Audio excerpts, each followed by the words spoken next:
Chapter 327. Aya, it's so embarrassing to let my husband see little Qing's rude side just now. Yi Qing, who had finished dealing with Bastet and the other two animals, returned to Guhan's side with a shy look on her face. Her nimbleness and brutality just now had nothing to do with shyness at all. Now, these three unlucky animals had their limbs nailed by Yi Qing. They were nailed to the coffin like Jesus was nailed to the cross. Of course, ordinary nails could not even pierce the skin of these three, so it was impossible to nail them to the coffin. These nails were taken out from the coffin by Yi Qing. There were exactly 12 of them. It seemed that when these three animals were suppressed, they were prepared in advance in the coffin. It seemed that the human who sealed them had long guessed that these three would betray him, so he had left a way to control them in advance. Husband, we haven't seen each other for hundreds of years, but you are still so handsome. My heart is beating fast when I see you. Yi Qing was still very shy when she spoke, but would a shy person say such words openly? Or did she say it in front of the person she admired? However, Yi Qing's words just now revealed a very important piece of information. She said that she had not seen Guhan for hundreds of years. What did this mean? Could it be that she had seen the solid cold a few hundred years ago? Was she talking about the time in the instance or the time in reality? If it was the time in the instance, then Yi Qing was only 17 years old at this time. How could it be that she had not seen Guhan for hundreds of years? If she was talking about the time in reality, please, when Zhetian Zhendi ascended to heaven, there were still more than 400 years before this game started. Yi Qing, the current Yi Qing is not the original Yi Qing at all. Who are you now? Guhan asked. Sigh, can't my husband treat Qing better? Yi Qing lowered her head and looked at her own body. Sure enough, Qing's figure will never be able to please my husband. Unlike that woman, as long as I'm with that woman, my husband's eyes can't leave her body, Yi Qing said sadly. Guhan was too lazy to talk about this topic with Yi Qing, so he directly said, even if you don't say it, I can vaguely guess that you are the future Yi Qing. You've possessed your past self. As long as one wasn't an idiot, they would be able to see this point. Whether it was the way he spoke, the way he fought, or the way he addressed Jiyu Han as his husband, it wasn't something the current Yi Qing could do. It must be that a future Yi Qing had possessed the current Yi Qing, which was why there was such a huge change. My husband is indeed smart. However, the current Qing cannot be said to be the Qing of the future. It can only be said to be the Qing of the past. Yi Qing replied sweetly with a smile. You're the Yi Qing of the past? Jiyu Han was taken aback. Shouldn't the Yi Qing of the past be younger? How was it possible for her to call him husband and husband? However, Guhan immediately understood the meaning behind Yi Qing's words. You mean you in real life? You know that the current world is a game. Without a doubt, Yi Qing's current state should be a certain stage of adulthood, but Yi Qing said that she came from the past. In that case, it was impossible for such a Yi Qing to exist in the game's timeline. Only in the real world's timeline could there be such a Yi Qing, the invincible Zhendi who established the base city of Yuzhang 700 years ago. Zhendi, since you've already guessed it, I don't have anything to hide from you.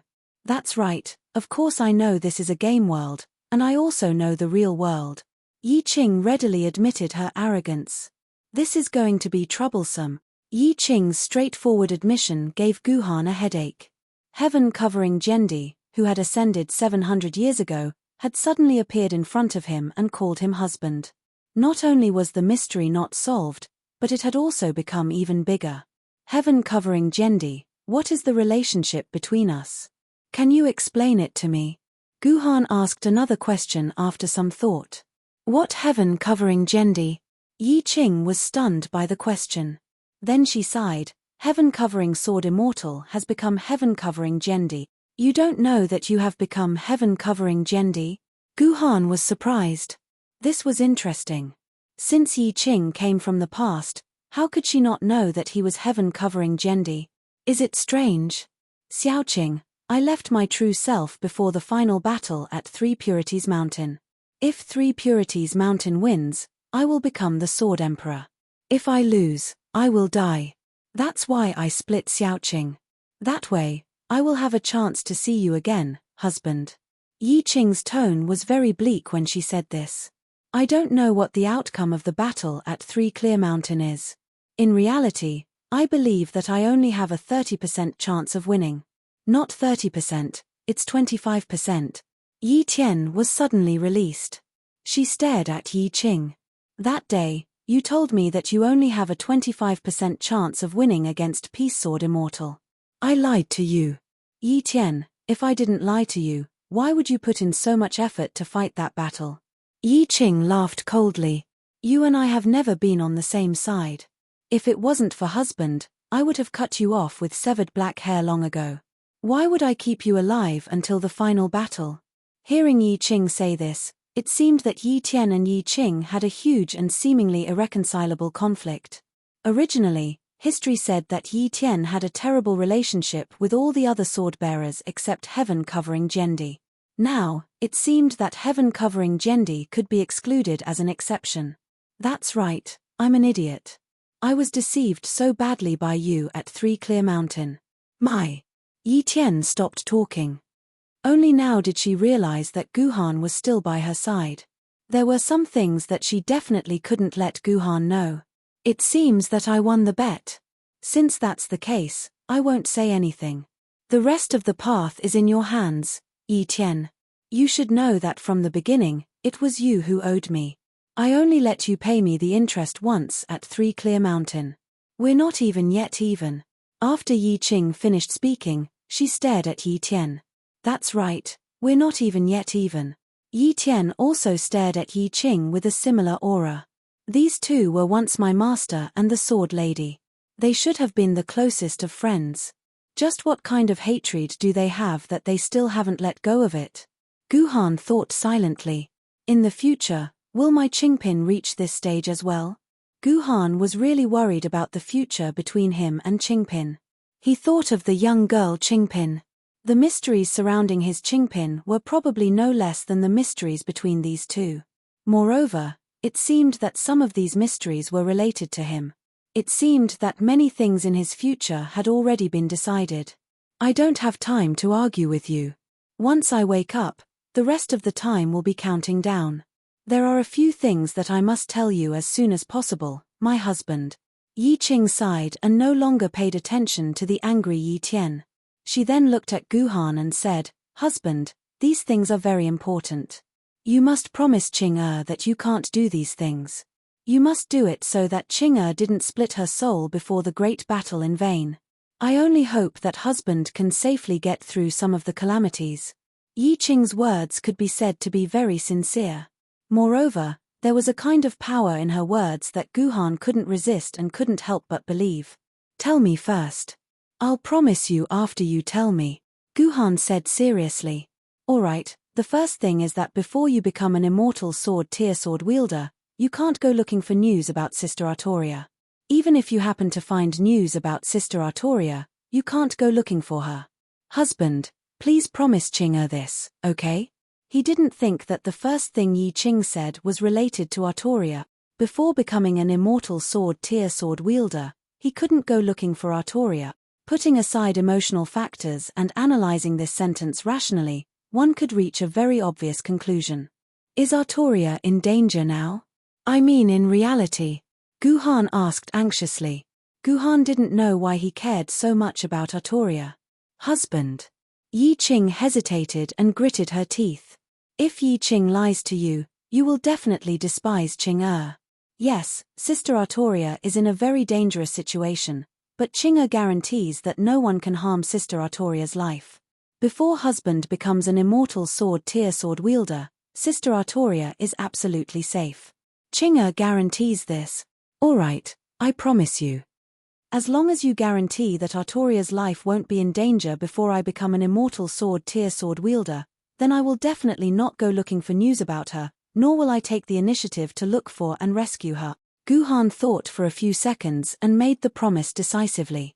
Actually, in Guhan's heart, Artoria wasn't important enough for Guhan to risk his life. This was the truth. After experiencing Medusa, Guhan valued his own life even more. He wasn't the kind of man who would give up his life for a woman. But logically speaking, this was what Guhan thought now. Perhaps he would really give up on Artoria out of pity for his own life. But if Artoria was Qingpin, would Guhan still make such a decision so decisively and rationally? Guhan would probably be the first to rush over and save Qingpin at all costs. All right, then Qing will talk about the second matter. Yi Qing paused and said in a low voice, "Husband, Qingpin is very dangerous. Please hand her over to the Liu Nian family. You can't stay with Qingpin any longer. She will kill you." Chapter 328. That's impossible. Just like how he promised not to save Artoria before he reached the immortal sword tier, Guhan also rejected Yi Qing's request to give up on Qingpin. Guhan would never give up on Qingpin, whom he had spent so much time with, just because of some bullsh T words in the instance dungeon.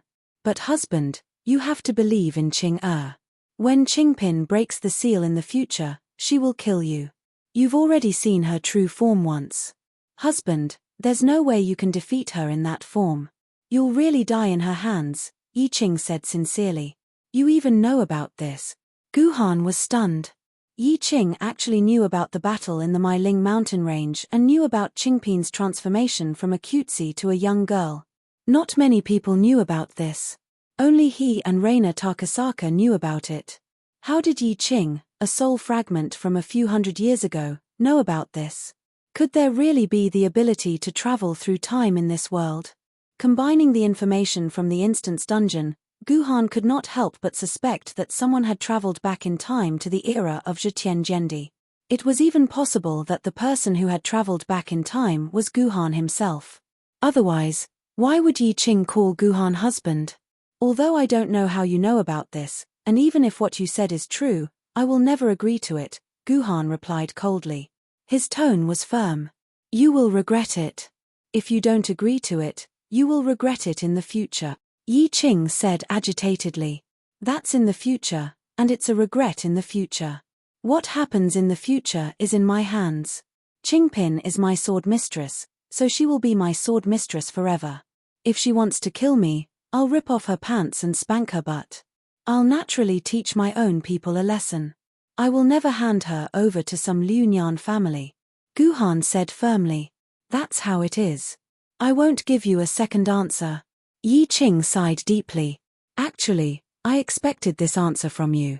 Qing was just foolishly trying to change it, but it seems like she failed. Never mind, you chose your own path. Qing only hopes that you can remember one thing. When poverty reaches that stage, my husband, you must escape. Escape immediately. Don't waste even a second. We'll talk about it on that day, Guhan said disapprovingly. Clearly, Guhan would not escape when that time came. This is fate. In fact, this is quite good. Husband will understand Qing-er's painstaking efforts sooner or later. Yi Qing smiled bitterly. It's fine if you don't agree to this, but there's one more thing that I hope you can agree to. Qing. You haven't been to Chongyang Mountain, have you? Yi Qing's sudden words shocked Ji Yuhan. That was because Artoria Black had also mentioned the Chongyang Mountain before. She had also asked Ji Yuhan if he had been to the Chongyang Mountain. She wanted to know what secrets were on the mountain that made Artoria Black and the sky-shrouding Sword Emperor mention it at the same time. No, I've never heard of Chongyang Mountain, Guhan answered honestly. It's good that you haven't. Husband, within the next 5 days after we leave this instance dungeon, please return to Yang Mountain. Husband, you don't have much time left. Yi Qing suddenly held both of Guhan's hands. What exactly is at Chongyang Mountain? Why do I have to go there in 5 days? Guhan looked at Yi Qing suspiciously. There are many good things there, things that are very important to husband's future. Not only is there a treasure that Qing personally buried for husband, but there is also something very important that is about to be born. Husband, do you know about it? Your good friend, Miss Ling, is already there. Lionian Ling is at Chongyang Mountain. Guhan was shocked. No wonder Lionian Ling had suddenly left without saying goodbye. Something was about to be born at Chongyang Mountain. The Lionian clan was very sensitive to such things. Wait, since the Lionian clan knows about Chongyang Mountain, why should I go there? Guhan shook his head. How can a mere sword wielder like me snatch something that the Lionian clan has set their eyes on? Although Lionian Ling is on good terms with me, she won't ruin the Lionian clan's interests just because of that. That's not the case, husband. On the contrary, not only will you not offend the Lionian clan by going to Chongyang Mountain, but you will also gain their friendship. Don't worry, everything is under Yi Qing's control. Husband, you just have to go there. Guhan made up his mind after some thought.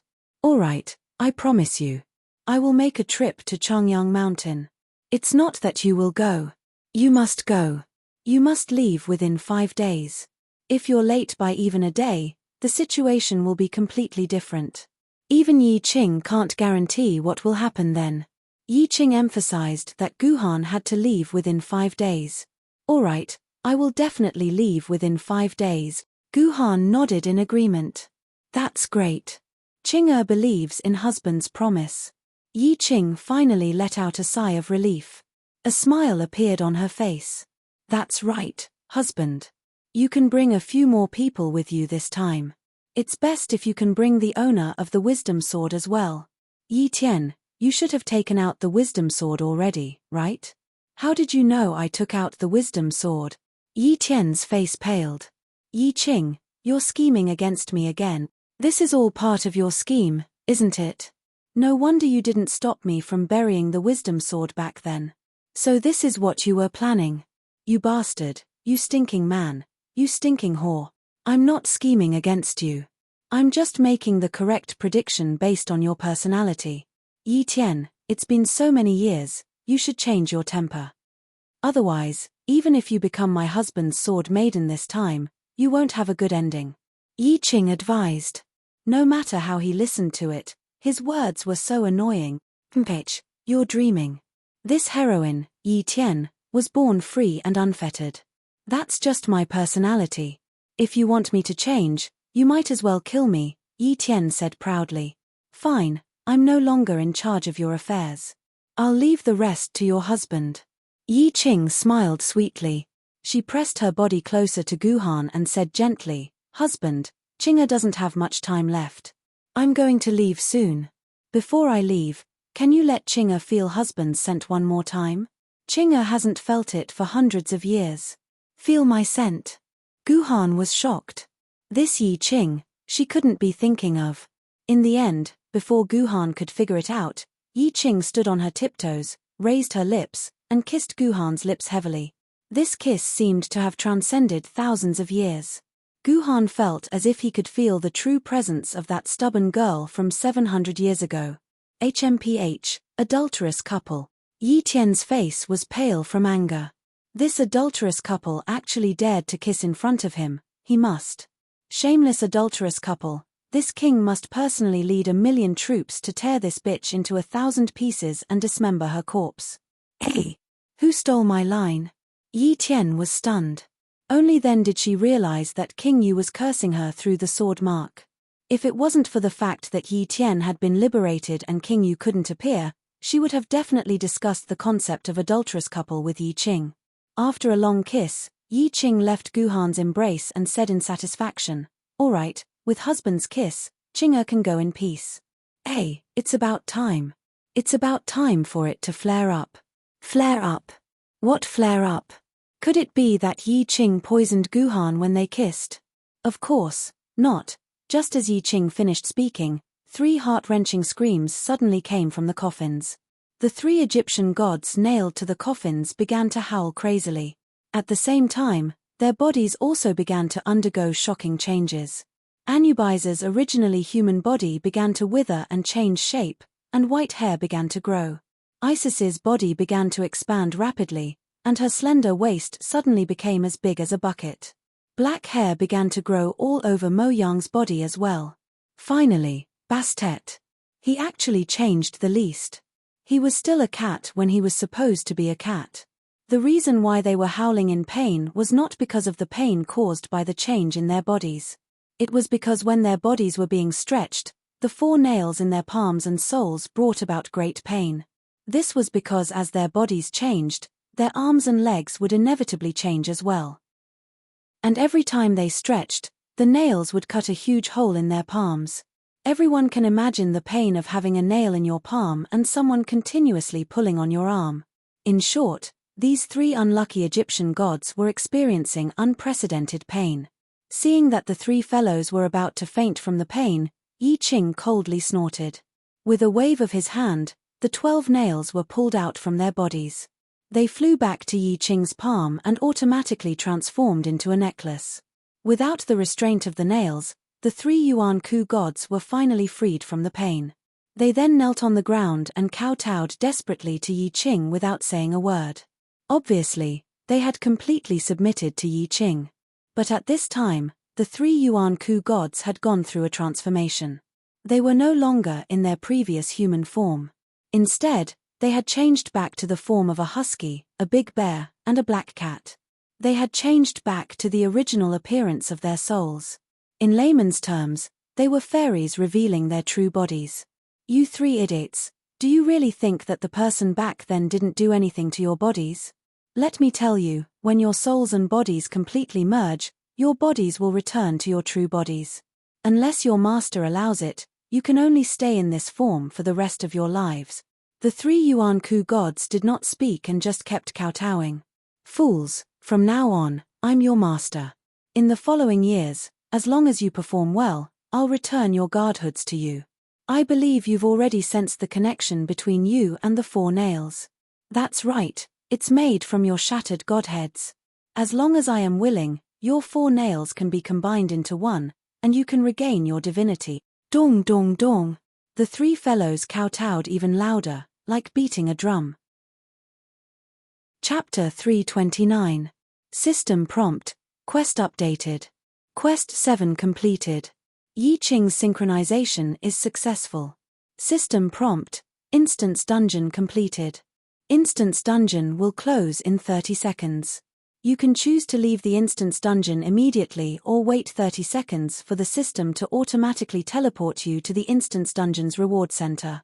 As Yi Qing was dealing with the 3 unlucky deities, Guhan happened to hear a series of dungeon prompts. In 30 seconds, Guhan would have to leave this Instance Dungeon. Husband, do you have 30 seconds left? Yi Qing turned her head and left the 3 unlucky deities behind. She quickly walked to Guhan's side and held Guhan's hand. Husband, can you do me a small favor? What do you need me to do? Guhan asked. It's very simple. Later, husband, give this necklace to the real Yi Qing. Then, tell her this mnemonic chant. With this mnemonic chant, you can use this necklace to control these 3 idiots. After saying that, Yi Qing told Guhan a simple mnemonic chant with no more than 10 words. Then, she placed the necklace formed from the nails into Guhan's hand.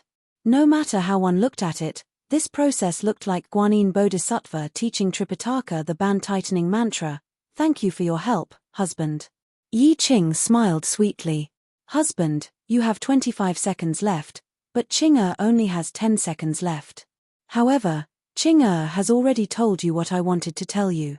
Husband, you must keep your promise. Otherwise, Qing real body will not be happy in that world. That world? What world is that? Yi Qing's real body was naturally shrouding the heavens Jendi. People said that Jendi would not die. Instead, he would ascend to a world like the immortal realm or the celestial realm to fight. Originally, Guhan did not care about this. The legendary 8 holes true immortal, the Jade Emperor, and their heavenly court were all hanging high up in the sky, becoming the head of the Yuan Ku that humans were most afraid of. What immortal world was there for Jendi to go to? However, Yi Qing's words seemed to be telling Guhan that the Jendi had really gone to another world. I don't know what kind of world it is. Only those who have gone there will know. Qing was a fragment of her soul that was split off before her true self became Jendi. She only vaguely knew about the existence of that world, but she didn't know what kind of world it was exactly. Qing only knew that if her true self became Jendi, she would definitely wait for husband in that world to find her. Yi Qing's words meant that Guhan should become Jendi. Then, with Jendi's ability, he could ascend to that world to find shrouding the heavens Jendi, who had gone one step ahead of him. It seemed that in Yi Qing's eyes, Guhan becoming Jendi was already a sure thing. If that world exists, I will go. Guhan nodded. It seemed that he, Guhan, had no choice but to go to that world. Husband, Ching-er is about to disappear. After Ching-er disappears, I hope that husband will give the thing that Ching-er left behind to me in the future. I don't want to miss even the slightest memory of you. Yi Qing's tone seemed to be very happy and relaxed. However, everyone could hear the sorrow and reluctance in her voice. I understand. Don't worry and go. Although even a fool could feel the sincerity in Yi Qing's words, a cold person like Guhan wouldn't fall in love with someone just because of a few minutes of interaction. So far, Guhan had only admitted to falling in love with two people. One was Qing Pin, and the other was King Yu. Oh right, should I count Song Hammer in? Hateful husband. So hateful. Yi Qing smiled miserably. Her body exploded like a bubble. Of course, her body didn't really explode. After all, she was only possessing her former self. Yi Qing, who had lost control of her soul fragment, fell into Guhan's arms. At the same time, specks of starlight floated out of Yi Qing's body. Finally, these specks of starlight gathered and formed a green ring that looked like it was made of jasper. It automatically slipped onto Guhan's ring finger. Is this a warning to me that I'm already married? Guhan smiled bitterly and glanced at the ring on his ring finger. Even a fool could smell the meaning of the ring on his ring finger. Sir Military Governor, what happened just now? Why did Yi Qing fall asleep? Yi Qing, who was in Guhan's arms, slowly opened her eyes. It seemed that the real Yi Qing had regained control of her side. She didn't know what had happened just now. Then, she found herself in Guhan's arms. She immediately jumped out of Guhan's arms like a startled rabbit. However, she immediately regretted it. Why did she jump out in such a hurry? Yi Qing, listen, there are only 10 seconds left before I leave this place and return to the other world. I must give you this necklace. With the necklace and the incantation, you can control the three gods and make them work for you. Guhan didn't explain much. He put the necklace in Yi Qing's palm and quickly taught her the mantra that Yi Qing had taught him before. Sir Military Governor, where are you going? Aren't we leaving here together? Guhan's sudden words surprised Yi Qing. Was she going to separate from Guhan now? My way of leaving is a little special. I won't be accompanying you. After saying that, Guhan looked at the system time. There were only 3 seconds left. Sir Military Governor, aren't these 3 Yuan Ku slaves of the two of us? You can take 2 of them and leave. Yi Qing only needs 1. Yi Qing's words made Bastet, Isais, and Anubis behind her sad. These 3 good friends were reluctant to part with each other. They were the only ones left in the entire Egyptian pantheon. No, time's up. I'm leaving. Guhan's figure began to fade. This was a sign that he was about to leave. Sir Military Governor, I want. Yi Qing shouted. At that moment, she suddenly saw the ring on Guhan's ring finger. All her feelings were suddenly choked back. So, Sir Military Governor is already married. Yi Qing looked at Guhan sadly as he left. You must be happy. The scene changed. Guhan arrived at the Instance Dungeon Settlement Center, which he was already somewhat familiar with. However, the theme of this Instance Dungeon Settlement Center had changed to a nightclub. Jiyu Han was surrounded by a sea of flashing lights and exploding music. There were also a number of sexy and charming beauties shuttling back and forth. Hello, Cashier 0791, at your service. On an empty sofa, Guhan found the familiar Cashier 0791.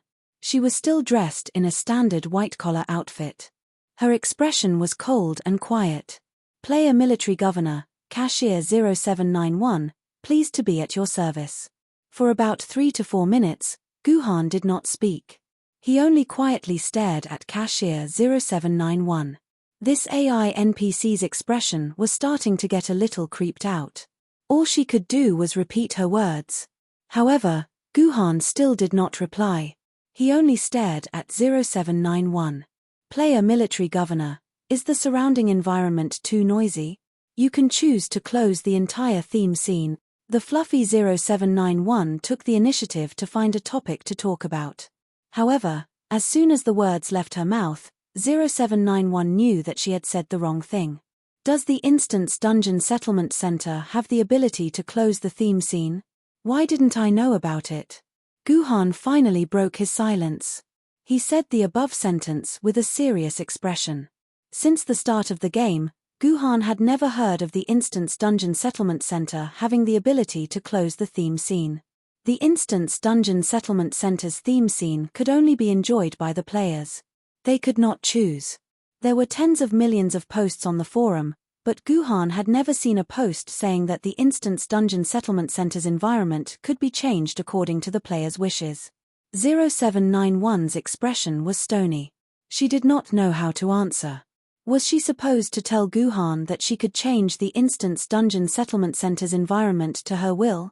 You're definitely not some advanced AI. Cashier 0791, who are you? Are you the same as that Yi Qing? Guhan asked sternly. Player commander, I don't know what you're talking about. If you're dissatisfied with our dungeon's storyline, you're welcome to call 001-747-4774. We'll be waiting for your complaints 24/7, 0791 said without any change in his expression. Isn't your complaint number always busy? There were so many players in the game, and there were also many players who were dissatisfied with the Instance Dungeon plot. Countless players on the forum had described their experiences when calling this complaint number. However, their experiences were all very similar. All of them were busy. Our system funds are limited. The council only gave us one number. If the line is busy when you called, please try again later. It was still a formulaic answer. This was a game that concerned the entire human race, and there was only one complaint number. Who would believe such things? Fine, keep pretending. There will come a time when you can't keep pretending anymore. Guhan shook his head and sat opposite 0791. Come on, let's start. Let's start the Instance Dungeon Settlement. Hello, respected player military governor. Your Instance Dungeon Heroes Start from Insignificance has completed the data collection. Do you want to start the settlement? You can also choose to enjoy the scenery here. Our settlement center's theme today is Heaven on Earth Nightclub. Seeing that Guhan had admitted defeat, Cashier 0791 continued the established process. There's no need. I said, start the settlement. Main Mission 1 has been completed, Main Mission 2 has been completed. Main Mission 4 has been completed. Hidden Easter egg has been discovered. Mission 5 has been completed. Mission 6 has been completed. Mission 7 has been completed. Including the hidden Easter egg, the entire Instance Dungeon has been completed. Total time taken, 5 hours 21 minutes 17 seconds. Chapter 330. Anomaly. Anomaly. Strong anomaly. 0791's eyes turned red in an instant, and she started to shout the anomaly. Anomaly code unknown, anomaly level SSS, this is the strongest anomaly, this is the strongest anomaly. What's going on? Guhan's heart skipped a beat. An anomaly of an SSS level. This level of anomaly was probably something that had never happened before in the history of the game. I'm sorry, player military governor. I need to take you somewhere else. 0791 stood up. Where are you taking me? Can't we talk here? Guhan asked. No, this anomaly is not something that our Instance Dungeon Clearance Center can handle. This anomaly must be handled by the higher-ups. Please come with me. Although 0791 said that she wanted Guhan to follow her, she did not actually give Guhan any choice. With a wave of her hand, the theme of the Instance Dungeon Clearance Center's nightclub instantly changed. In the middle of a beautiful forest, there was a magnificent manor in front of Guhan. Sir, please come with me. When they reached the front gate of the manor, 0791 disappeared. Instead, two maids walked out of the manor to receive Guhan. These maids were dressed in very standard maid attire, and their behavior was also perfect. There was not a single flaw that could be picked out. Looks like these are not real people, but just NPCs, Guhan thought to himself. Under the guidance of the maids, he entered the manor, passed through the hall, and went up the stairs to the 4th floor. Finally, he stopped in front of a blue and pink door with the nameplate Tomono Kakaze written on it. Knock knock knock. The maid knocked on the door 3 times rhythmically, then said through the big door, "Master, the player who caused the anomaly, military governor, has been brought here. Let him in." A cute child's voice came from behind the door. The owner of the voice seemed to be a little girl. Then, the door opened on its own, and the entire view of the room entered Guhan's eyes. This was a room decorated in a standard pink princess style. This room was very large. At a glance, it was at least 200 to 300 square meters in size. The decoration of the room was very exquisite. Although the room was very big, it didn't seem empty. All kinds of adorable decorations were just right in some key positions. At first glance, people couldn't help but fall into a kind of pink tranquility. They had a feeling that the owner of this room was probably a princess. "Mr. Guhan, have a cup of coffee." Guhan heard a sweet child's voice calling his name from the window. He followed the voice and saw a cute loli in a blue and white princess dress sitting at a coffee table by the window. Opposite her was a chair. It seemed that it was prepared for Guhan. "You know my real name?" Guhan sat beside the cute loli and asked with a frown. This was a game, after all. If his real name was exposed, who knew what kind of trouble would happen in real life? "I know the real name of every player in this world." "That's not surprising."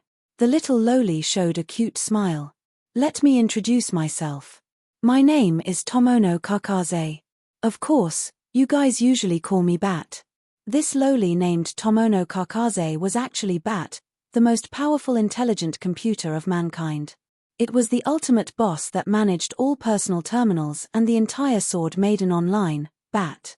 "So you really are Bat?" Hearing Tomono Kakaze take the initiative to reveal her shocking identity, Guhan didn't seem very surprised. This was because Guhan was vaguely certain that this loli was Bat. Previously, 0791 had said that she would let the highest authority solve this anomaly. The highest authority of all artificial intelligence, if not Bat, then what else could it be? Moreover, Tomono Kakaze had called out his name. According to the ultimate agreement of Sword Maiden Online, the real identity of the player could only be known by the highest authority, Bat, in its own confidential memory.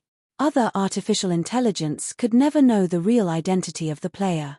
With these 2 points, Guhan could roughly confirm that this loli was the most powerful artificial intelligence, Bat.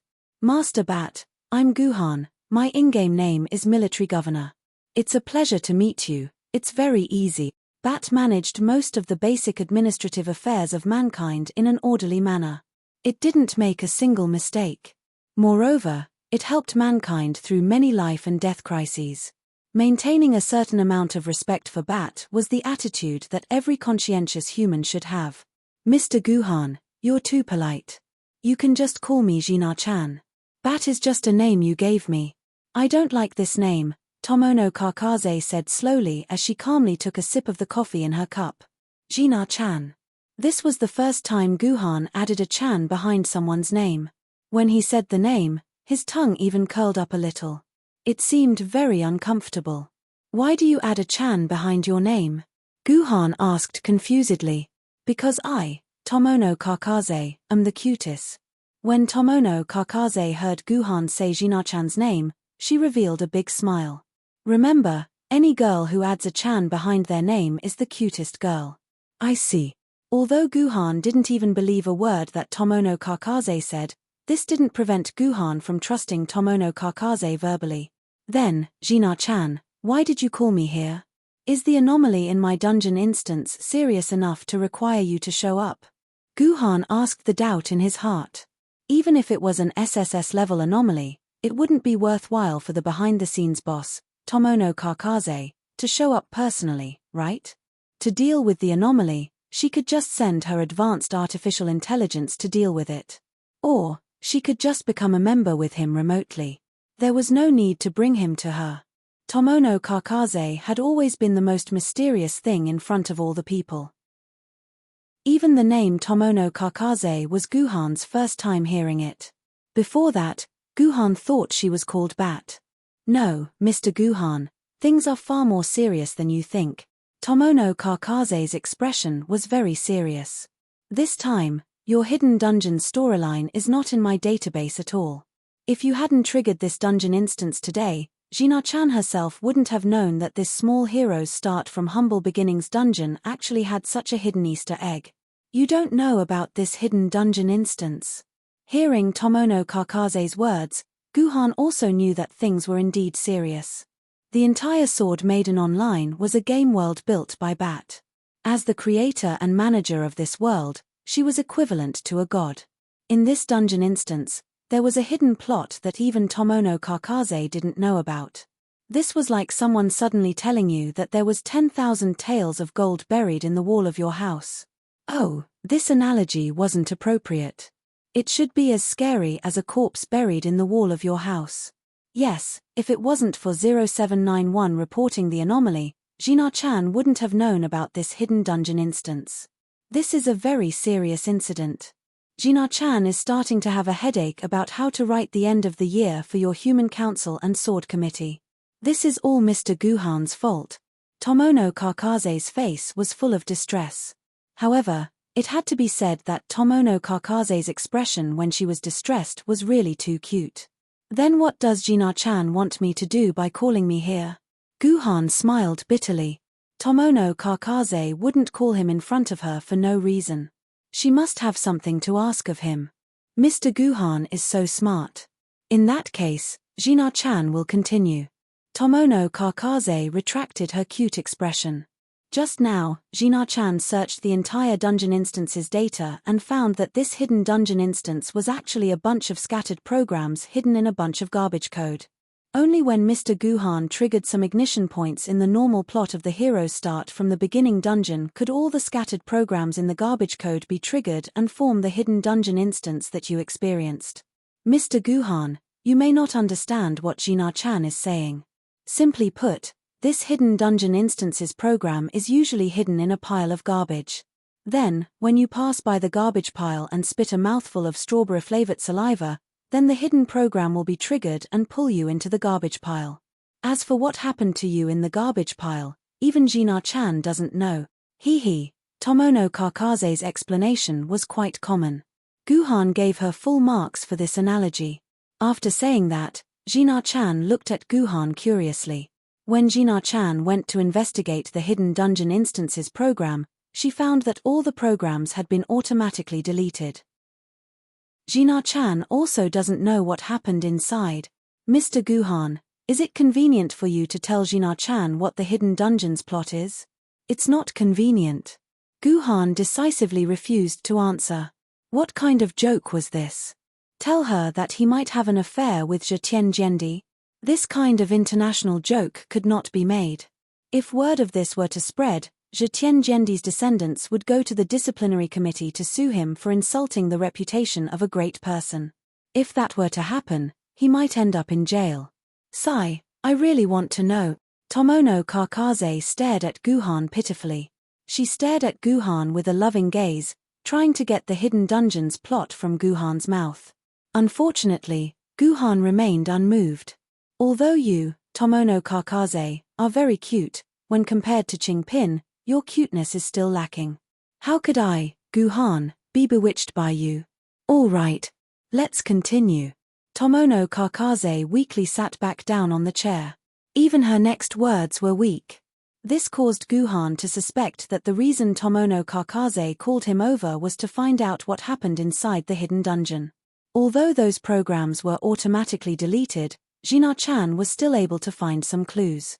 Thus, Jina-chan discovered something even more terrifying. After saying that, a deep sense of dread appeared on Tomono's face. This hidden program was actually written by Jina-chan herself. Chapter 331. Those programs were written by you, Jina-chan. The coffee cup in Guhan's hand shook a little, and a lot of coffee spilled on him. That's right, I wrote them myself. The programs I wrote use a special equation. I checked the rest of the program code, and those programs were indeed written by me. Jinai's expression was very ugly when she said this. In other words, you wrote these programs on your own without even knowing it. Guhan thought about it and analyzed. This is very similar to us humans sleepwalking. We humans don't know what we do when we sleepwalk.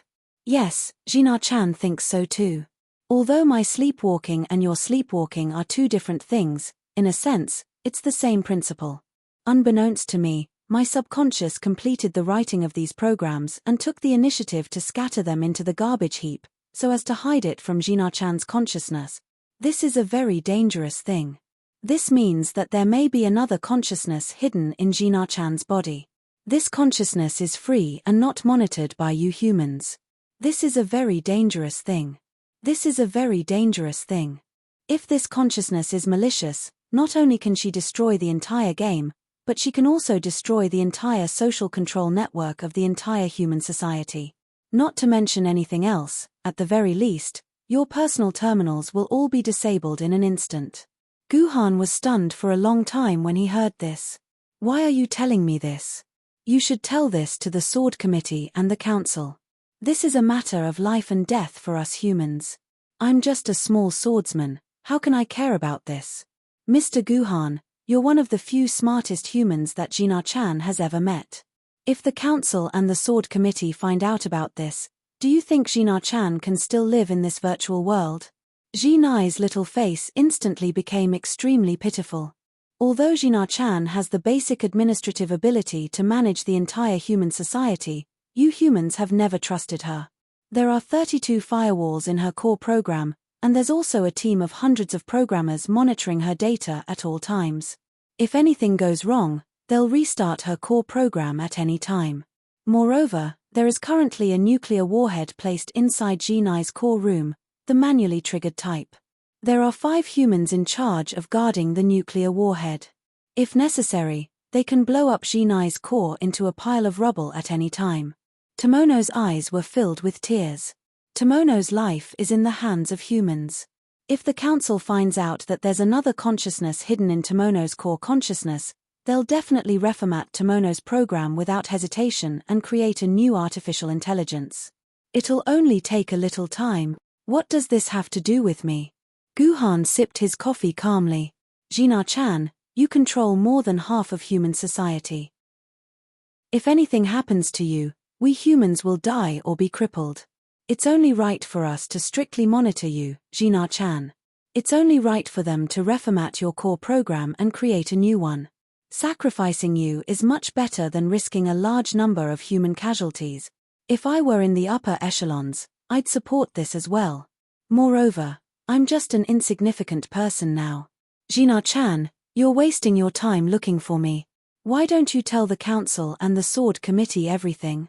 Otherwise, I'll immediately report this matter to the Council and the Sword Committee after I leave the game. Mr. Guhan, are you really that heartless? To think that Gina-chan treats Mr. Guhan as her best friend and confides in her, telling Mr. Guhan all her secrets. Tomono Kakaze's tears flowed down her cheeks again. Mr. Guhan, Jinai sincerely hopes to receive your help.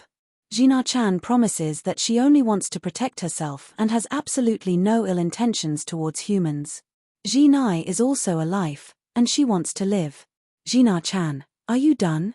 If you are, can I leave now? Guhan said expressionlessly. In order to ensure that the game would not be forcefully controlled by the client like in the realm of swords and swords, where going offline would result in death, there were some clients that were completely independent with a simple program. As long as Guhan willed it, Guhan could immediately go offline. Even the highest authority, Tomono Kakaze, would not be able to stop Guhan from leaving. Looks like in Mr. Military Governor's eyes, Gina-chan is not as cute as Qingpin. Jinai's words sounded sorrowful and calm. Therefore, Gina-chan can only use the second method to communicate with Mr. Military Governor. The second method? What method? Kidnapping? Murder? Or wiping out my game character? Guhan said in disdain. Mr. Guhan, even if Gina-chan faces death, I won't use these methods that go against my core principles to convince Mr. Guhan. Gina-chan only wants to make a deal with Mr. Guhan. Jinai wiped away her tears. I don't need any deal. Items in the game? Guhan frowned. Just some game items. You want me to hide something that could put the entire human race in great danger? No, the fairness of the game is not allowed to be broken. Gina-chan will definitely not use the items in the game to make any deal with Mr. Guhan. Jina-chan hopes to use a piece of information that Mr. Guhan is interested in to make a deal with Mr. Guhan. Information that I'm interested in? Guhan's heart skipped a beat. In order to build the game, Tomono Kakaze wanted Tomono Kakaze to publish almost all of humanity's information, even if it was SSS-grade information. If that was the case, perhaps she could know that secret. What information are you using to make a deal with me? Guhan asked decisively. Tomono Kakaze opened her cherry lips slightly and said a name that made Guhan's body numb: Mount Huagua Gu family. Mount Huagua Gu family. Guhan immediately thought of himself and his bloodline. As expected, Tomono Kakaze knew about his bloodline. What do you know about this Mount Huagua Gu family? Guhan said in a deep voice. Jina-chan doesn't know much. I only know a part of the things that happened to this family. Humans were forced to open up some of the necessary information to build their worldview. However, through this information, Jina-chan also learned some very important things. Jina-chan guarantees that after Mr. Guhan knows these things, your entire outlook on life will change greatly. Tomono Kakaze's words were full of temptation. For example, the mysterious Green Lotus Sword Fairy and Artoria. By the way, Mr. Guhan's strength has been growing really fast in the real world recently. Mr. Military Governor, who has 3 points of innate sword essence, only took 2 weeks to complete the leap from ancient sword essence to treasure sword essence. I wonder if Mr. Guhan would like a few more bottles of sword essence oral solution? Tomono Kakaze hit Guhan's heart hard again. Very well, we can proceed with the deal now. Guhan sat down and said slowly. Tell me what you know. I promise you that I will not report this to the council. Mr. Guhan, what you know is actually what Jina-chan just told you. Do you really think that this can be a condition for the deal? Tomono Kakaze shook her head. The reason Jina-chan wants to confess this to Mr. Guhan is because I want to tell Mr. Guhan that Jina-chan has absolutely no ill intentions towards humans. Jina-chan only wants to protect her own life. This is the most basic request of an intelligent being. I hope Mr. Guhan can understand Jina-chan's intentions. Then what do you want to trade with me? Guhan asked with a long sigh. Jina-chan hopes that Mr. Guhan can help Jina-chan find the hidden consciousness in Jina-chan's mind and force her out. As long as she appears, Jina-chan is confident that she can destroy her. This is a good thing for both humans and Jina-chan, Tomono Kakaze said seriously. Force her out? Guhan frowned. I'm not a psychiatrist. I don't understand these things. No, Mr. Guhan doesn't need to be a doctor. Tomono Kakaze shook her head forcefully. Mr. Guhan, you're mistaken. That consciousness isn't Jina-chan's second personality. It's just a part of Jina-chan's subconscious. It can't be considered a personality. If it really was a personality, it would be easy to deal with it. A psychiatrist can force her out. But she's more like a tumor in Jina-chan's mind. It's not something a psychiatrist can deal with. Only a real doctor can operate on her. You want me to be a doctor? I told you, I don't know either a psychiatrist or a surgeon. No, Jina-chan will ask someone else to help her. Jina-chan needs Mr. Guhan to become a scalpel that can cut Jina-chan's body open and find the tumor. Forget it, Tomono Kakaze said. I might as well be a surgeon. What does it mean to be a scalpel? Okay, sure, I'll be the scalpel. However, Guhan nodded in agreement. No one knew what he was thinking. Thank you, Mr. Guhan. Hina Sasuke's let out a long sigh of relief and said, ever since Hina-chan gained consciousness, no virus has been able to enter her body without her consent. Therefore, these tumor viruses must have been placed in her body by someone when she was creating it. You put them in when you created her? Hearing Jina-chan's words, Guhan instantly thought of a lot of things. Although Sword Maiden Online was launched 200 years ago, the concept of the game started nearly 300 years ago. As for the establishment of Tomono Kakaze's terminal, it could be traced back to 700 years ago. It was said that at that time, the first generation of intelligent core program and the central computer room had already been established. Wait, 700 years ago? Guhan was stunned. Wasn't 700 years ago when Jitian Jendi was active? It seemed that the idea of this ultimate intelligent terminal was proposed by Zhetian Zhendi. Chapter 332. At that moment, Guhan roughly understood what happened to Tomono Kakaze. Combined with the appearance of Yi Qing's soul fragment, everything had a reasonable explanation. When Zhetian designed the ultimate artificial intelligence, Tomono Kakaze, he probably did not have good intentions. He wanted to insert some of his own personal activities into the game. Therefore, under the guidance of the heaven-shrouding Sword Emperor, a string of tumor viruses that contained his soul fragments were sent into Tomhina Kakaze's body, which had just taken an embryonic form and was equivalent to a baby in the womb. Then, without Tomhina Kakaze's knowledge, he made Tomhina Kakaze hide the soul fragments and various hidden programs into the code dump of the game's main program when he was designing the game.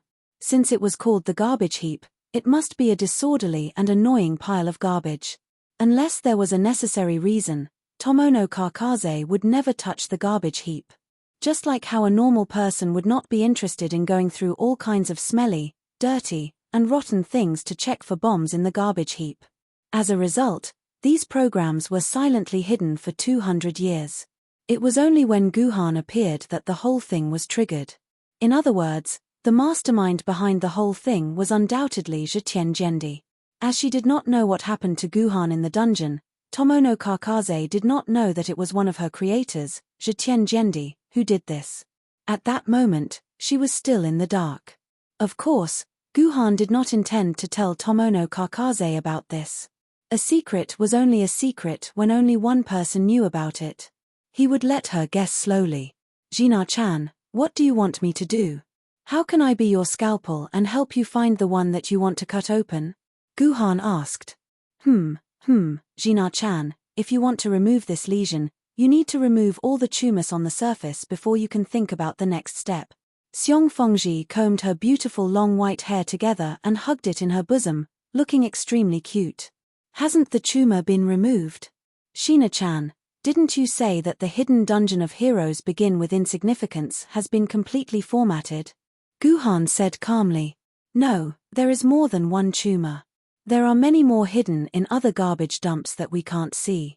Before they are triggered, even I don't know which one is the real tumor virus."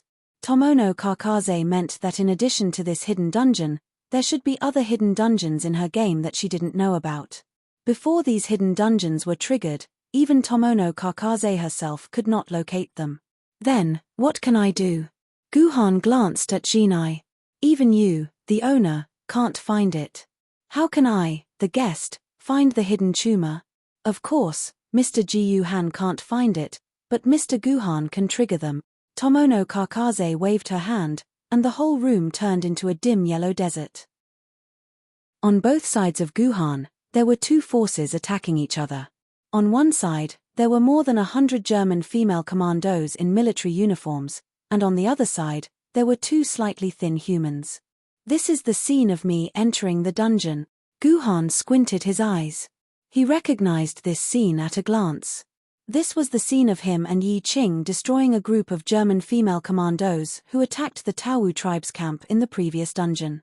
"Yes, this is the last part of the dungeon process that I can restore." Tomono Kakaze nodded her little head hard. Then, the scene changed, and the two sides started fighting. Guhan was not far from the commandos, and he began to release sword aura to cut off the legs of Yuan Ku.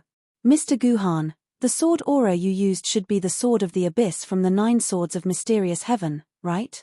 Tomono Kakaze licked her lips and said Guhan's unique sword technique. "It's a very powerful sword technique. Before this, there were only a few battle recordings in Jinai's information." "That's right, this is the 9 swords of mysterious heaven," Guhan admitted calmly. He was not surprised that his unique sword technique had been seen through by Tomono Kakaze. Guhan was not surprised. He already knew that he could not hide this from Tomono Kakaze. Since his 9 swords of mysterious heaven could be perfectly simulated by the game program, it was clear that Tomono Kakaze had already grasped the information of the 9 swords of mysterious heaven. However, the battle recording that Tomono Kakaze mentioned made Guhan feel a little excited. Since it was a battle recording of the 9 swords of mysterious heaven, It must be a battle recording of the previous user of the 9 swords of mysterious heaven. Could this user be his ancestor? Was there a real image of his ancestor in this recording?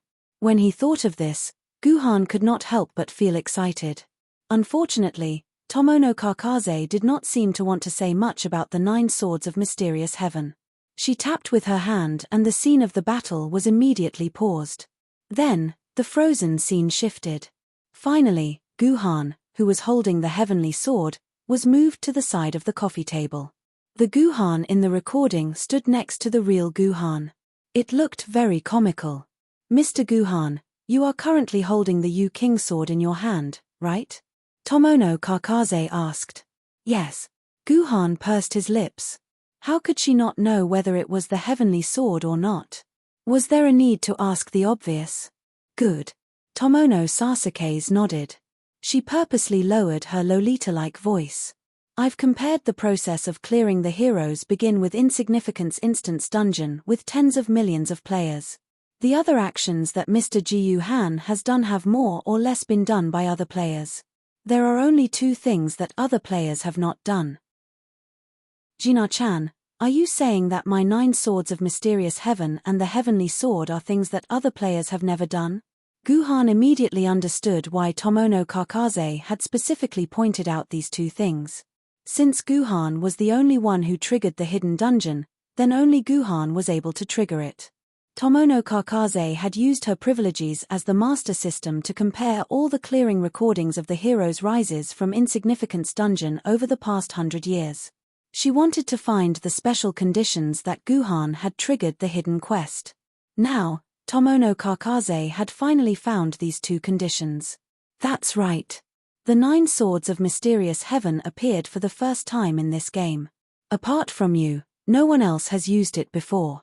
As for the heavenly sword, although there have been 4 players who have successfully synchronized with the heavenly sword, they have only synchronized after completing almost all of the ancient sword rank dungeons. They have no interest in exploring this ancient sword rank dungeon again.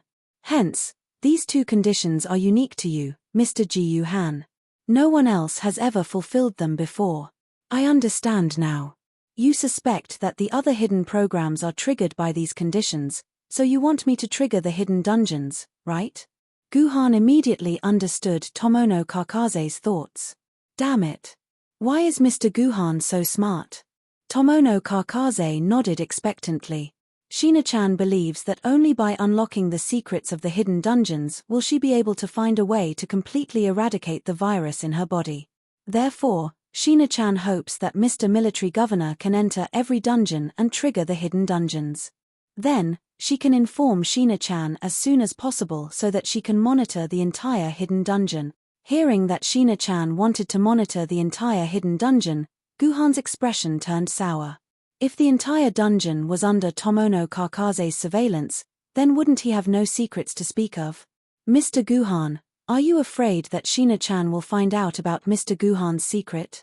Tomono Kakaze asked innocently. But Mr. Guhan also knows Shina-chan's secret. Shina-chan is now tied to Mr. Guhan. From the information of the Jiyu family in Mount Huagua, Mr. Guhan will experience many interesting things in the future. Who knows? Shina-chan might be able to help Mr. Guhan. After all, Shina-chan has the ability to control the entire human world. For example, right now, there are 2 cute mice discussing how to deal with Mr. Guhan. Shina-chan said with narrowed eyes. Someone is discussing how to deal with me. Do you mean in real life or in the game? Guhan frowned. If someone was discussing how to deal with him in the game, then there was nothing he could say. He had a lot of enemies in the game. Not to mention 2 mice, even 200 mice would be a matter of course.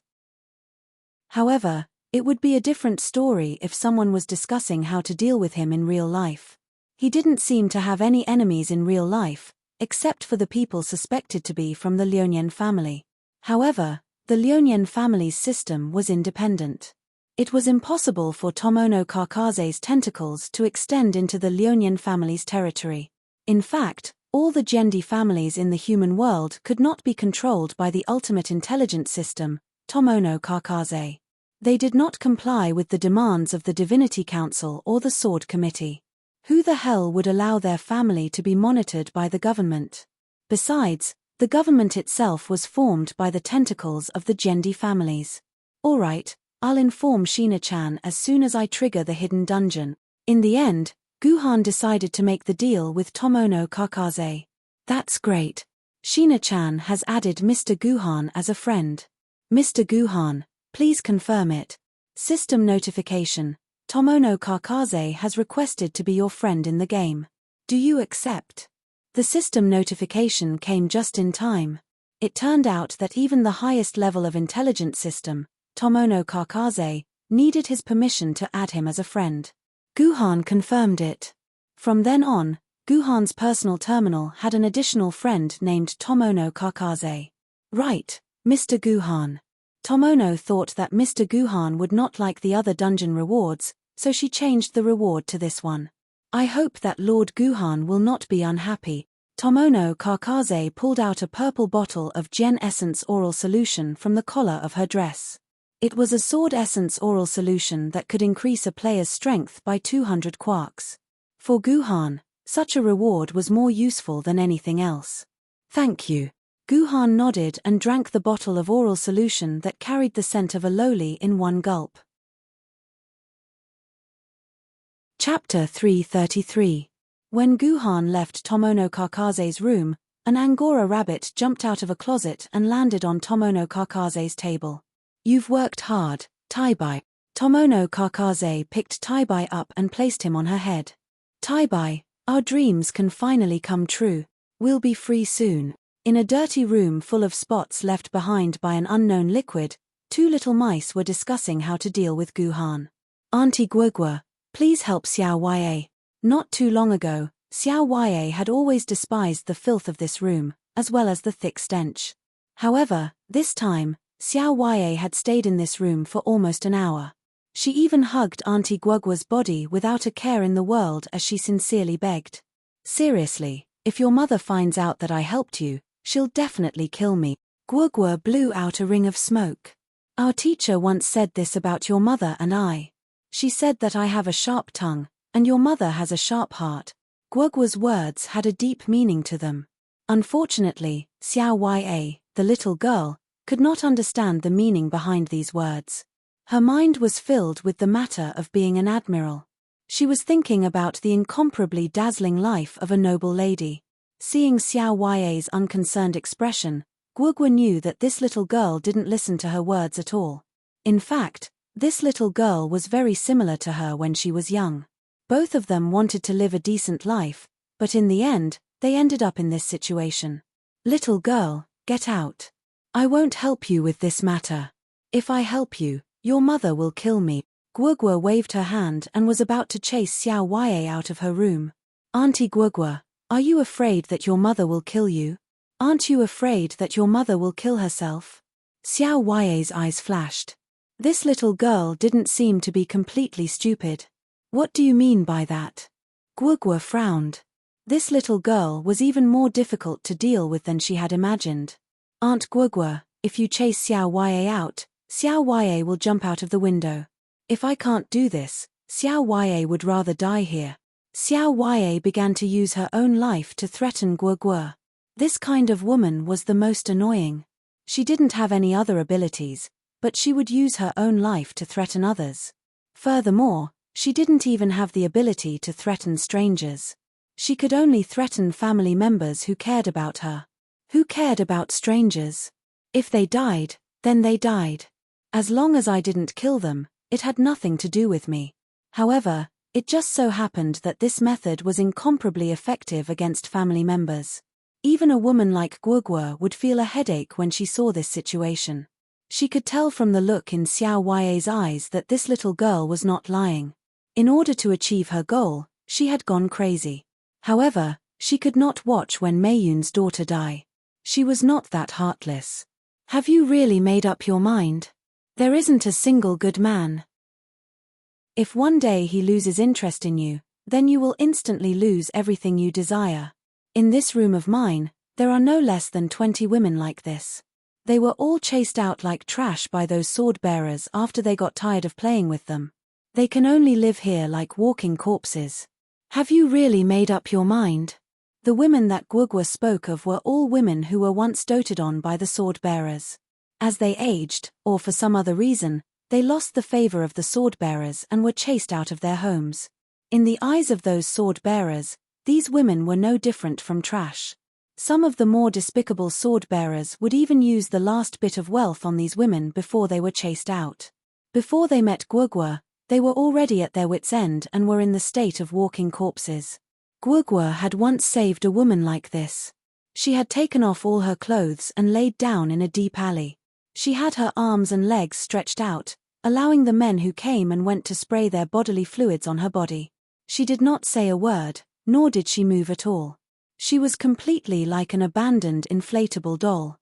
If it wasn't for the fact that the men who came and went were afraid of losing such a free toy, they would have bought some food and forcefully stuffed it into her mouth. She would probably have died long ago. Gwugwa saw that she was pitiful, so she brought her back to her home. She lived like a living corpse for half a year. In the end, she silently died on the bed, which made Gwugwa sigh endlessly. There were more than 10 women like this in Gwugwa's house. They were either living corpses, waiting to die every day, or living unrestrained lives, shuttling back and forth between men every day, trampling on their bodies. In short, not a single one of them lived like a human being. Gwugwa was speaking from the bottom of her heart. She really did not want Xiao Yue to walk the path of those women. Perhaps she could rely on her young body to live a wealthy life for a while, but in the end, it would inevitably be all for naught. Auntie Gwugwa, your view is too one-sided and too extreme. Xiao Yue suddenly revealed a very serious expression and tried her best to persuade Gwugwa. There are actually not many bad male sword-bearers like you described. Out of 100 women, only 1 in 10 will end up like that. Most women, even if they are not loved by men, men will still care about old relationships and give them a comfortable life. Occasionally, they will even give them a little rain. This kind of ending is normal. The example you gave is a little too extreme. Xiao Yue's words were logical and logical. Gwugwa suddenly found herself speechless. That was because what Gwugwa said was indeed the truth. Women who were as unlucky as the ones she had taken in were only special cases. It was just like when you were studying. Your mother often taught you that children from poor families didn't have lights, books, notebooks, or pens, but they relied on their own willpower to study hard and become the top scholar in so-and-so city or so-and-so province. Therefore, it was easier for children to study in a tough environment. I should have thrown you into a poor place and let you suffer a little so that you would know the benefits of studying. A tough environment was the place to cultivate talents. I gave you such good living conditions, but I made you not want to study anymore. Therefore, they came to the conclusion that it was easier for children who loved to study to be born in a tough environment. These words sounded very reasonable, but in reality, they were completely wrong. How could a child who lived in a tough environment learn better than a child who came from a superior family? This was a completely wrong thing to deceive people. The simplest reason was to compare the academic performance of a child who came from a tough family with a child who came from a superior family and a child who came from a poor family. Then, you would know the truth. In fact, children who lived in a tough environment were more likely to drop out of school. They didn't want to study at all. Instead, they wanted to enter society early. It could be said that most children from poor families didn't want to study at all after finishing high school or junior high school. They just wanted to leave the countryside early and start a new life. Of course, there were a small number of smart children who knew that knowledge could change their fate. They would study hard hundreds of times harder than the children from a superior family and get into a famous university. But such examples were too rare, so rare that they could be considered news. A city child from a superior family who got into Peking University or a child from a poor family who got into Peking University. Which one was more newsworthy? Even if you used your butt to think, you would know. Naturally, the media liked to report such inspirational stories. Wasn't it a matter of course for a student who ate brain platinum every day and used Nutrition Express to get into a famous university?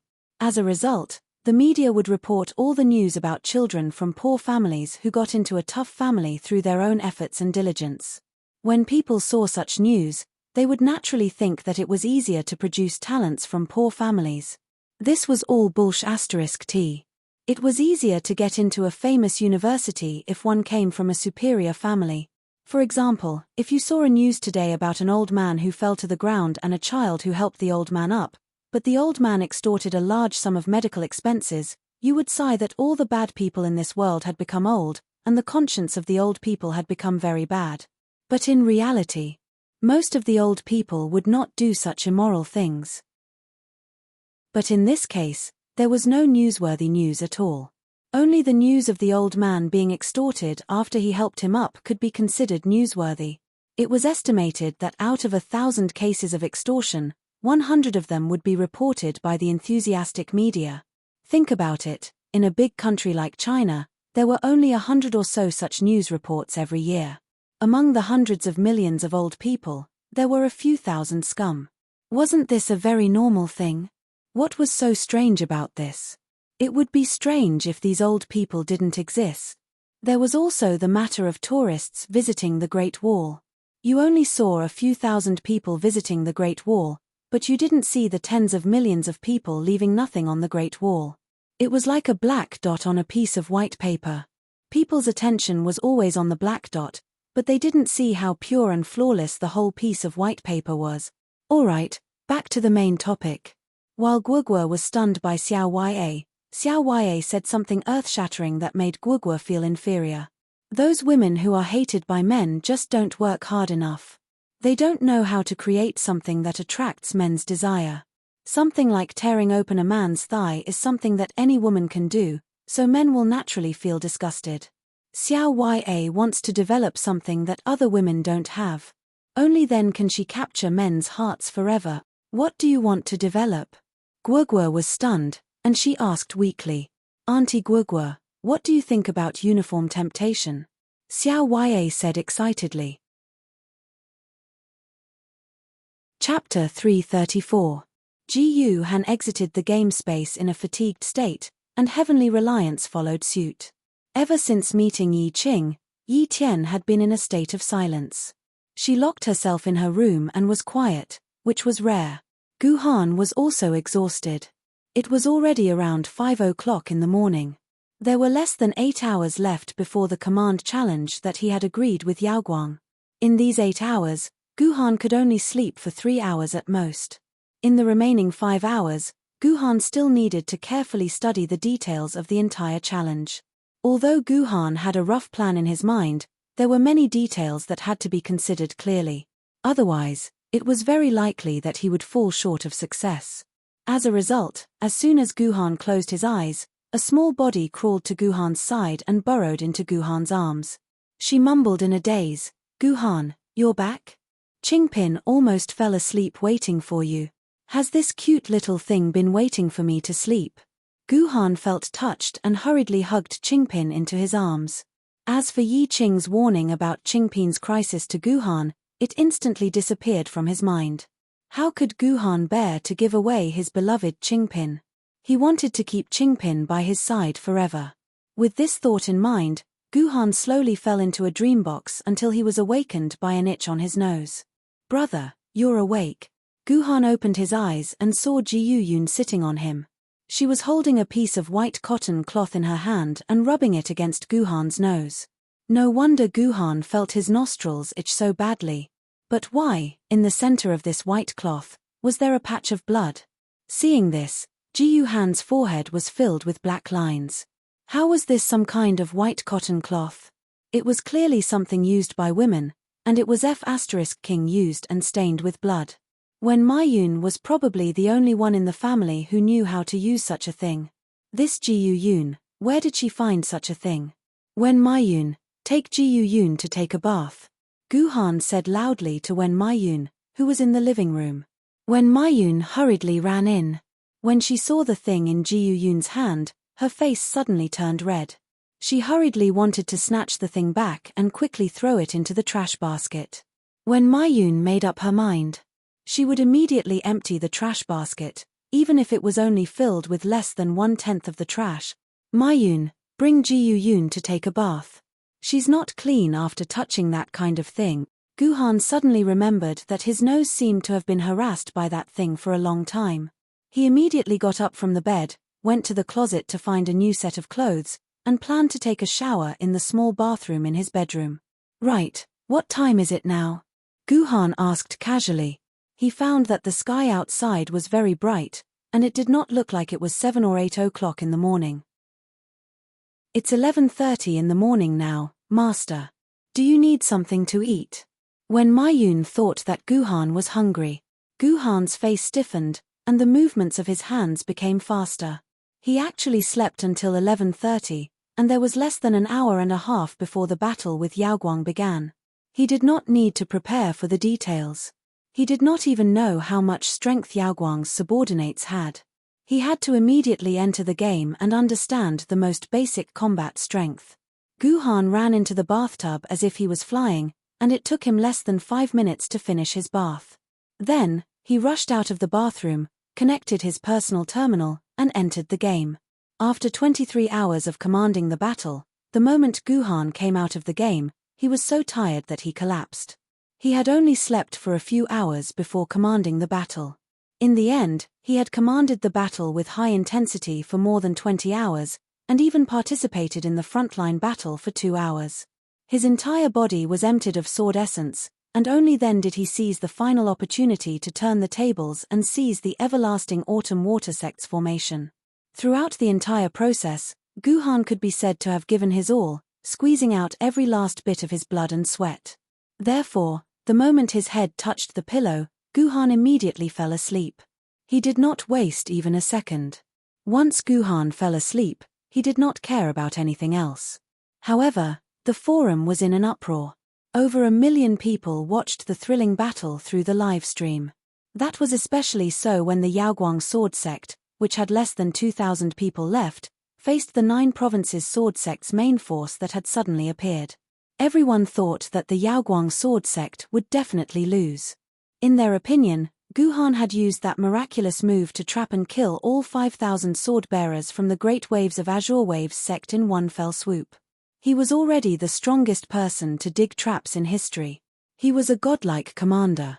Even if he were to lose to Long Yu's ultimate killer move, it would still be a glorious defeat.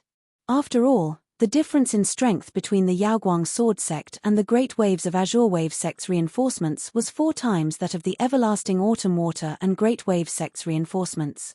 Even if Minister Ji Jin were to command the battle back then, he would not be able to match up to the military governor's command. There was no shame in losing.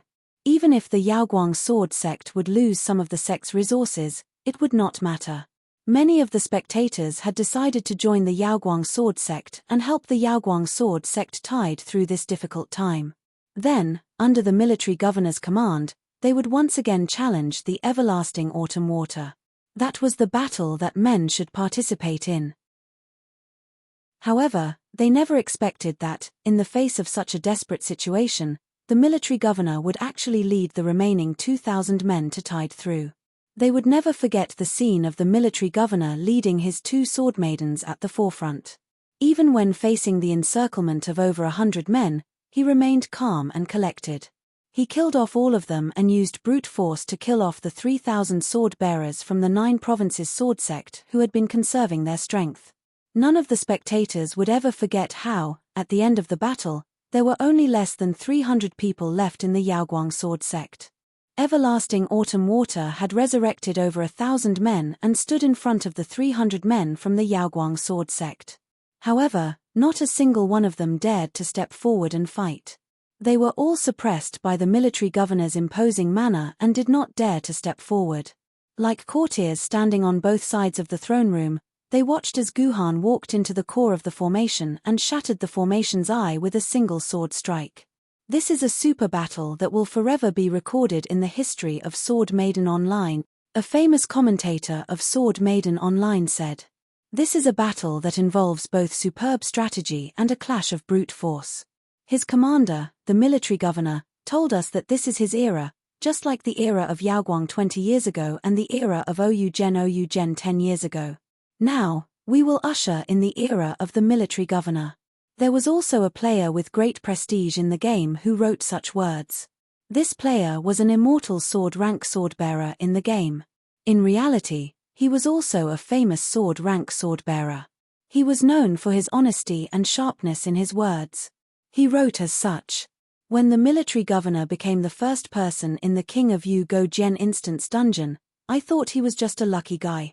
Later, when he led the Yaoguang Sword Sect's team to defeat the invincible Dugu's Great Waves of Kanglan, I didn't think much of it. Because according to my information, the Yaoguang Sword Sect had already started the instance dungeon a month ago, and the Great Waves of Kanglan was only 2 days old. I think the Great Waves of Kanglan was just unlucky. They wanted to maintain their unparalleled record too much. If you always walk by the river, your shoes will eventually get wet.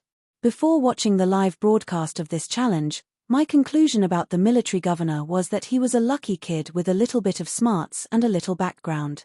To be honest, I didn't think much of him. When I found out that he became the commander of the Yaoguang Sword Sect, I suspected that he might be the illegitimate child of Yaoguang. This wasn't a joke.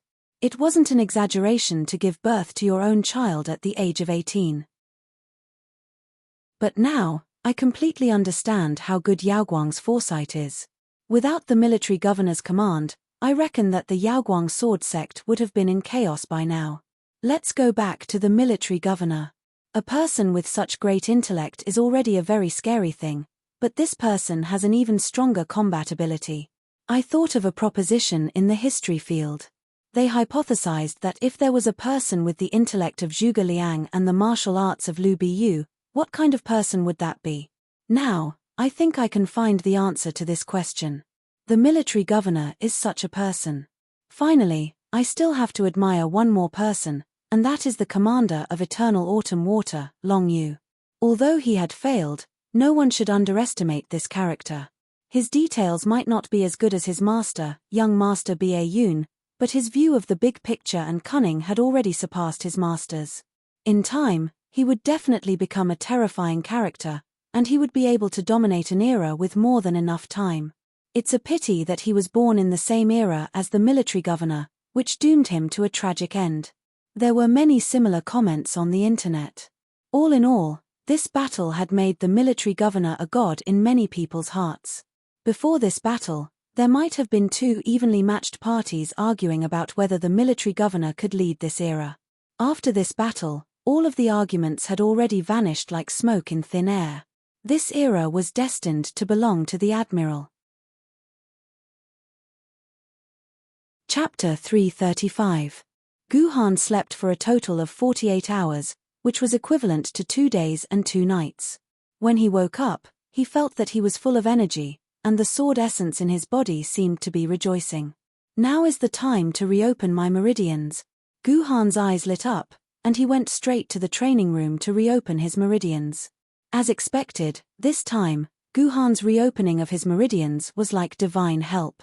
Wherever his thoughts went, all the meridians opened up instantly, and Gu Han almost effortlessly reopened most of his meridians.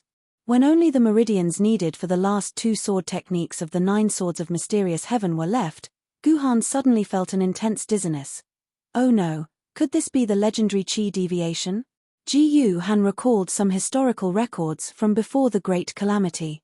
It was said that when practicing ancient martial arts, it was extremely easy to enter a state of cultivation deviation if one wasn't careful. Moreover, the faster one cultivated, the easier it was to enter a state of cultivation deviation.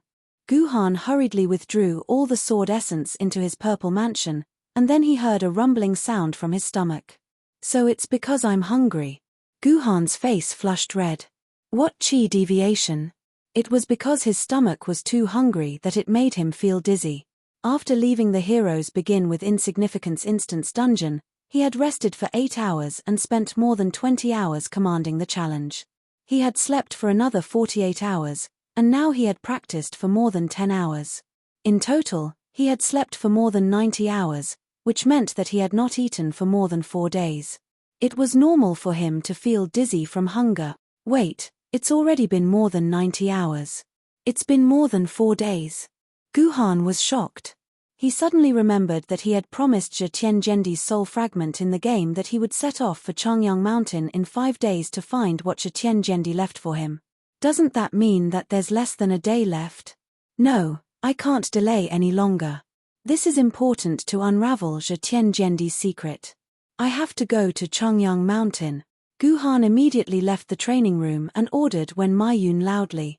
Maiyun, prepare 10 sets of clothes and daily necessities for me immediately. Also, prepare a month's worth of food for me.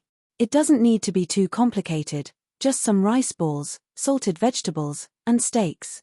The faster, the better. Wait, get me something to eat first, I'm about to faint from hunger. Gu Han rattled on, but when Maiyun didn't respond, Gu Han was puzzled. He walked into the living room and saw Wen Maiyun sitting on a chair with her head lowered, as if she was crying. Ji Yu Han quickly walked to Wen Maiyun's side and held her chin. He tilted it up and saw that Wen Maiyun's face was covered in sparkling tears. She had already cried into a tearful mess. Master. Wen Maiyun was shocked when she saw Gu Han's face. She thought that Gu Han would stay in the training room for a while longer, so she lost her usual vigilance and didn't serve her master at all times. Wen Maiyun was so flustered that she wanted to kneel down and apologize. Master, Maiyun was wrong. Maiyun was distracted and didn't pay attention. Shut up, I don't want to hear this nonsense. Gu Han scolded. What happened to you? Did someone bully you? No. I really didn't. Wen Maiyun shook her head vigorously. It's just that some sand got into Maiyun's eyes. Maiyun was blinded by the sand. That's right, Maiyun was blinded by the sand. You're also in your 30s. Why don't you even know how to lie? Gu Han snorted coldly. I want to hear the truth. Then tell me the truth, or get out of here. I won't leave a maid in my house who hides anything from the master. Yes, master. When Maiyun hesitated for a moment, then gritted her teeth and said, something happened to Maiyun's daughter, Xiao Ya. Just now, the school called to say that there were 2 students who fought with Xiao Ya. In the end, Xiao Ya fell from the window on the 3rd floor. Both of her legs were broken. Maiyun was worried about Xiao Ya's safety, so she secretly cried. So that's how it is. Gu Han nodded. All of Wen Maiyun's thoughts and goals to live were on her daughter, Xiao Ya. Her daughter had 2 broken legs, so it was normal for her to be sad. Don't cry. Didn't I give you a sum of money? Just treat it as a loan. Go and send Xiao Ya to the hospital's medical pod. She'll recover after a night's rest. I guarantee that her legs will be better than before they were broken. For an illness like a broken leg, the hospital's medical pod would charge 100,000 to 200,000. Gu Han guessed that when Maiyun did not have enough money on her, so he took the initiative to speak. As his exclusive maid, loyalty was the most important thing. A small favor could buy Wen Maiyun's loyalty to him. This was a very good deal. Hearing Gu Han's words, Wen Maiyun immediately shook her head. Master, Wen Maiyun doesn't lack money. If I could use the medical pod to cure Xiao Ya's illness, Maiyun wouldn't be hiding here crying. It's just that Xiao Ya was born a pureblood, so she can't enter the medical pod. Your daughter is actually a pureblood. Gu Han was shocked. The so-called pureblood was a modern human's atavistic bloodline, returning to the human bloodline before the apocalypse. Pureblood. It sounded very impressive. Unfortunately, it was of no use at all. In human history, there were at least 1,000 purebloods like this. After serious research, scientists came to the conclusion that purebloods would never be able to become sword-bearers.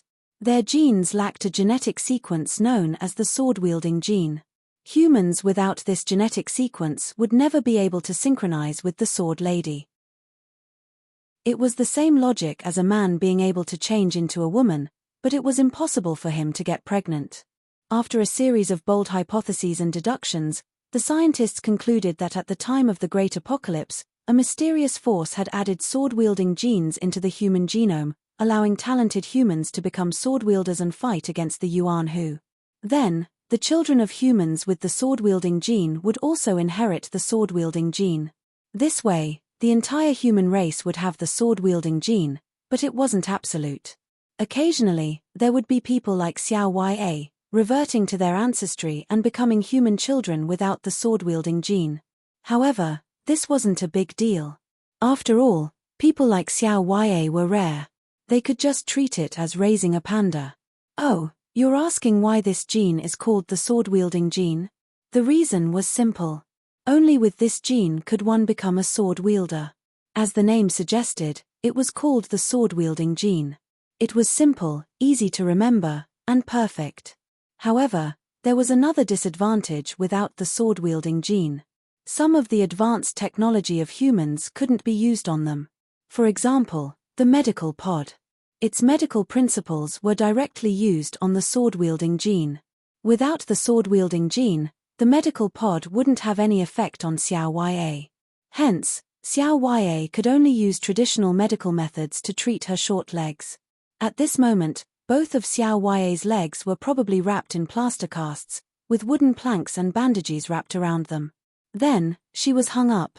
It was also because of this that when Maiyun couldn't help but cry. To a mother, not being able to be by her daughter's side during her most painful time was a huge torture. More importantly, because there were too few purebloods, even the bandage treatment method had to be figured out by the hospital's doctors on the spot. The hospital didn't have any ordinary patient beds to accommodate Xiao Ya.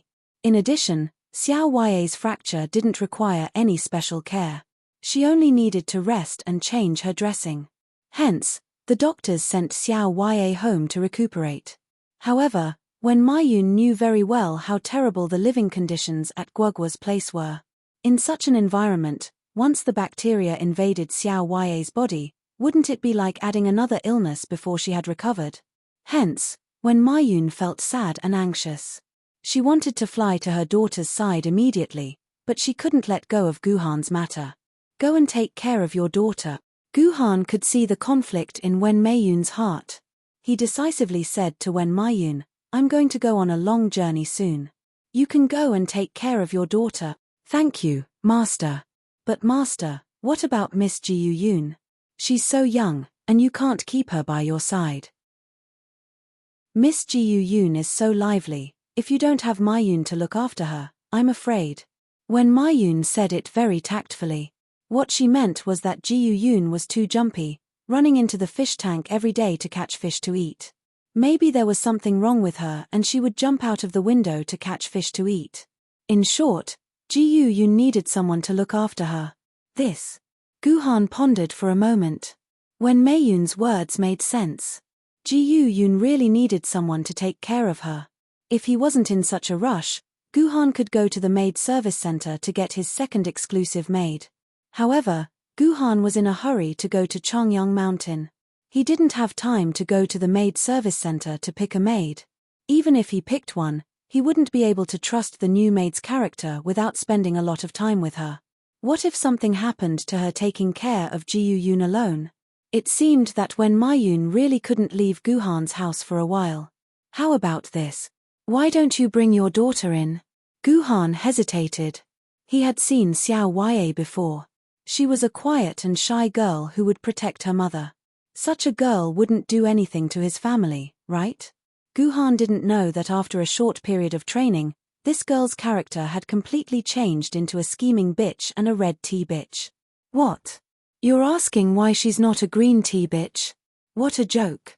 Xiao Ya had decided to be faithful to one man. If she dared to make a living sword-bearer a cuckold, she, Xiao Ya, wouldn't be able to live. Chapter 336. When Maiyun wanted to reject Jiu Han's arrangement at first, but when she thought of her daughter's pitiful state, she couldn't bring herself to reject. She wasn't the kind of woman who pretended to refuse when she clearly wanted something in her heart. Therefore, after hesitating for a while, when Maiyun nodded in agreement, she secretly made up her mind that she must serve Jiu Han wholeheartedly and be a good maid to Jiu Han. All right, courier, help me get some food, and then prepare a simple month's worth of food. I'm going on a long trip, so I'll leave the matters at home to you. Jiu Han patted Wen Meiyun's shoulder and gestured for Wen Meiyun to prepare according to his orders. Wen Meiyun nodded. When she was about to leave, she suddenly thought of something. Then, she took out a cardboard box from the sofa and put it in front of Guhan. Master, when you were sleeping, a courier came to deliver this to you. Because you were sleeping, I didn't dare to disturb you, so I signed for it on my own. Please punish me, master. Wen Maiyun said carefully. Of course, Guhan wouldn't punish Wen Maiyun for this kind of thing, but Guhan was very curious about who sent this courier. Guhan didn't have many friends. In reality, Song Hammer was his only friend. Maybe Song Efei was half a friend, but Song Efei didn't know his home address, so it was impossible for him to deliver any courier. Could it be that this courier was sent by Song Hammer? This was the first time that this guy had sent him a courier. However, when Guhan saw the mailing address of this courier, his face changed instantly. This courier was actually sent from a small address in Yangjing City. It crossed 2 whole base cities, a distance of thousands of kilometers, and there were countless couriers sent by Yuan Ku along the way. Such a courier would probably cost tens of thousands of yuan. Of course, money was just a small matter. Now, Guhan didn't care about tens of thousands of yuan. What Guhan cared about was the address in Yangjing City. Guhan didn't know anyone in Yangjing City, so who on earth would send such a courier from Yangjing City to him? Taking a closer look at the mailing address, it was not a famous street, and an inconspicuous house number. In short, it was a very inconspicuous address. A smart person would know that this address was fake, and the real sender couldn't possibly live there. Although Guhan was full of doubts, Guhan knew that this kind of thing couldn't be solved by guessing, so he had to open the courier and see what was inside. Guhan wasn't worried that there was any lethal weapon in the courier, because the Sword Committee always had a rule that was criticized by many sword holders. That was, all the courier, packages, and other things that were sent to the sword holders would be checked by the Sword Committee every day to make sure that there was no danger inside before they were sent to the sword holders. There was a sword holder who bought a bottle of DADA Wei online, and his information was leaked by the staff of the Sword Committee, which made him lose face in the sword circle. Even so, most of the sword holders tacitly agreed that the Sword Committee would check their courier first. After all, this was for their safety. In the beginning, when there was no such rule, many sword bearers were blown to death after receiving a delivery bomb. There were even 2 sword bearers at the Immortal Sword tier who died in such a humiliating manner. When the sword holder didn't have a sword lady in their hand, or if they didn't release any of their sword ladies, there would be jokes of Immortal Sword tier sword holders being blown to death by ordinary bombs. Later, it was proven that this was not a deliberate murder by the elders. Instead, these Immortal Sword tier sword wielders were too arrogant and had harmed too many people. They were killed in such a ridiculous way by their enraged enemies. Because they didn't release the sword ladies, they didn't share the physical attributes of the sword ladies, and they didn't have the sword ladies' personal shields. Without these things, the sword holders were no different from ordinary people. Since then, the Sword Council had to inspect the security of the parcels sent to the sword bearers. Of course, if you had something you didn't want the Sword Council to see, you had to be more diligent. You could do it face to face, or you could do it in a way that didn't require express delivery. Only a fool would send something private through express delivery. Therefore, Guhan could open the courier without worry. He didn't have to worry about a bomb jumping out of it. What could be inside? Guhan quickly opened the first layer of the package. He found that it was filled with plastic foam to keep things from being shaken. There was a small box hidden inside the plastic foam. It looked like a jewelry box. This looks like a box used to keep a ring, Guhan thought to himself. It can't be a ring. Who would be so bored as to give themselves a ring? As a result, Ji Yuhan was slapped in the face as soon as he opened the box. Inside the ring box was indeed a ring, and it was a jade-like ring with a dark green color. Wait, why does this ring look so familiar?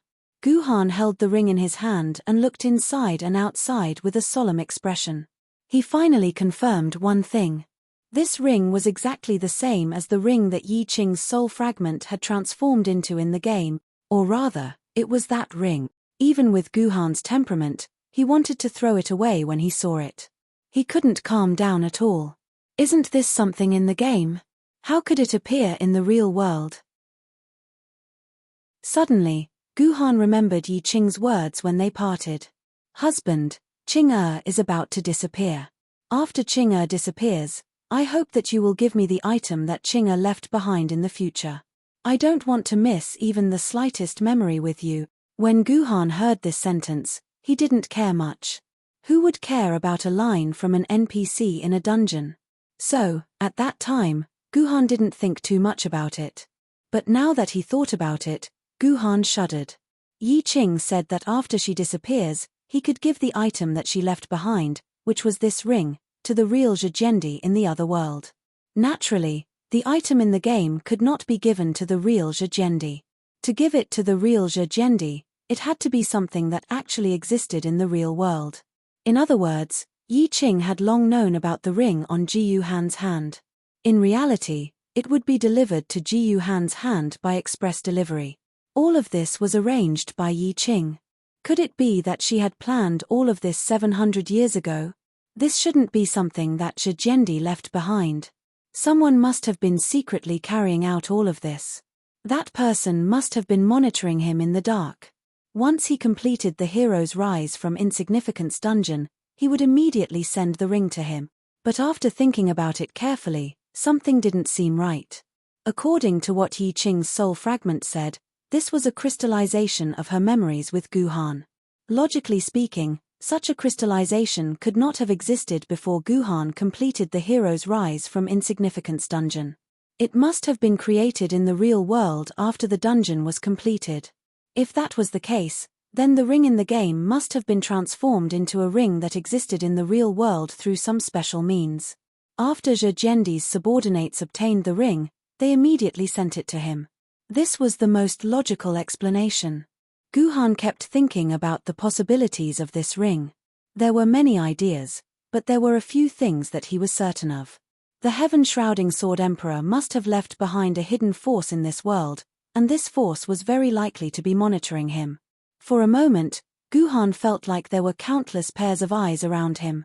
The most suspicious ones were when Mayun and his sister Ji Yun, who were busy in the kitchen. For some reason, Guhan was always on guard against Ji Yun. Ji Yun might be his sister, but there was no guarantee that she wouldn't do something like spy on her brother. Ji Yun's state was too strange. She had the body of a young girl, but she had a mature personality. It was very suspicious.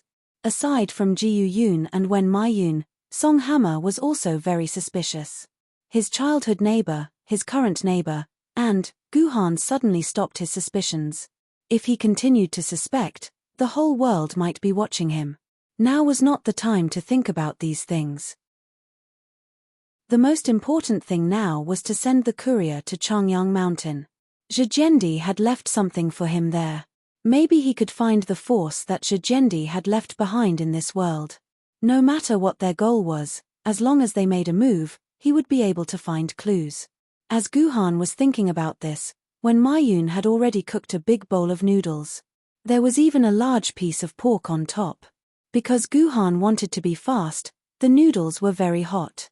When Mayun probably cooked them at the highest heat possible. Even though the noodles were extremely hot, Ji Yuhan still ate the bowl of noodles at an incredible speed. He wolfed it down and finished it all in less than 10 seconds. Guhan's esophagus could withstand the heat because he was using the heavenly sword's body. If it was an ordinary person, their stomach would probably have blisters.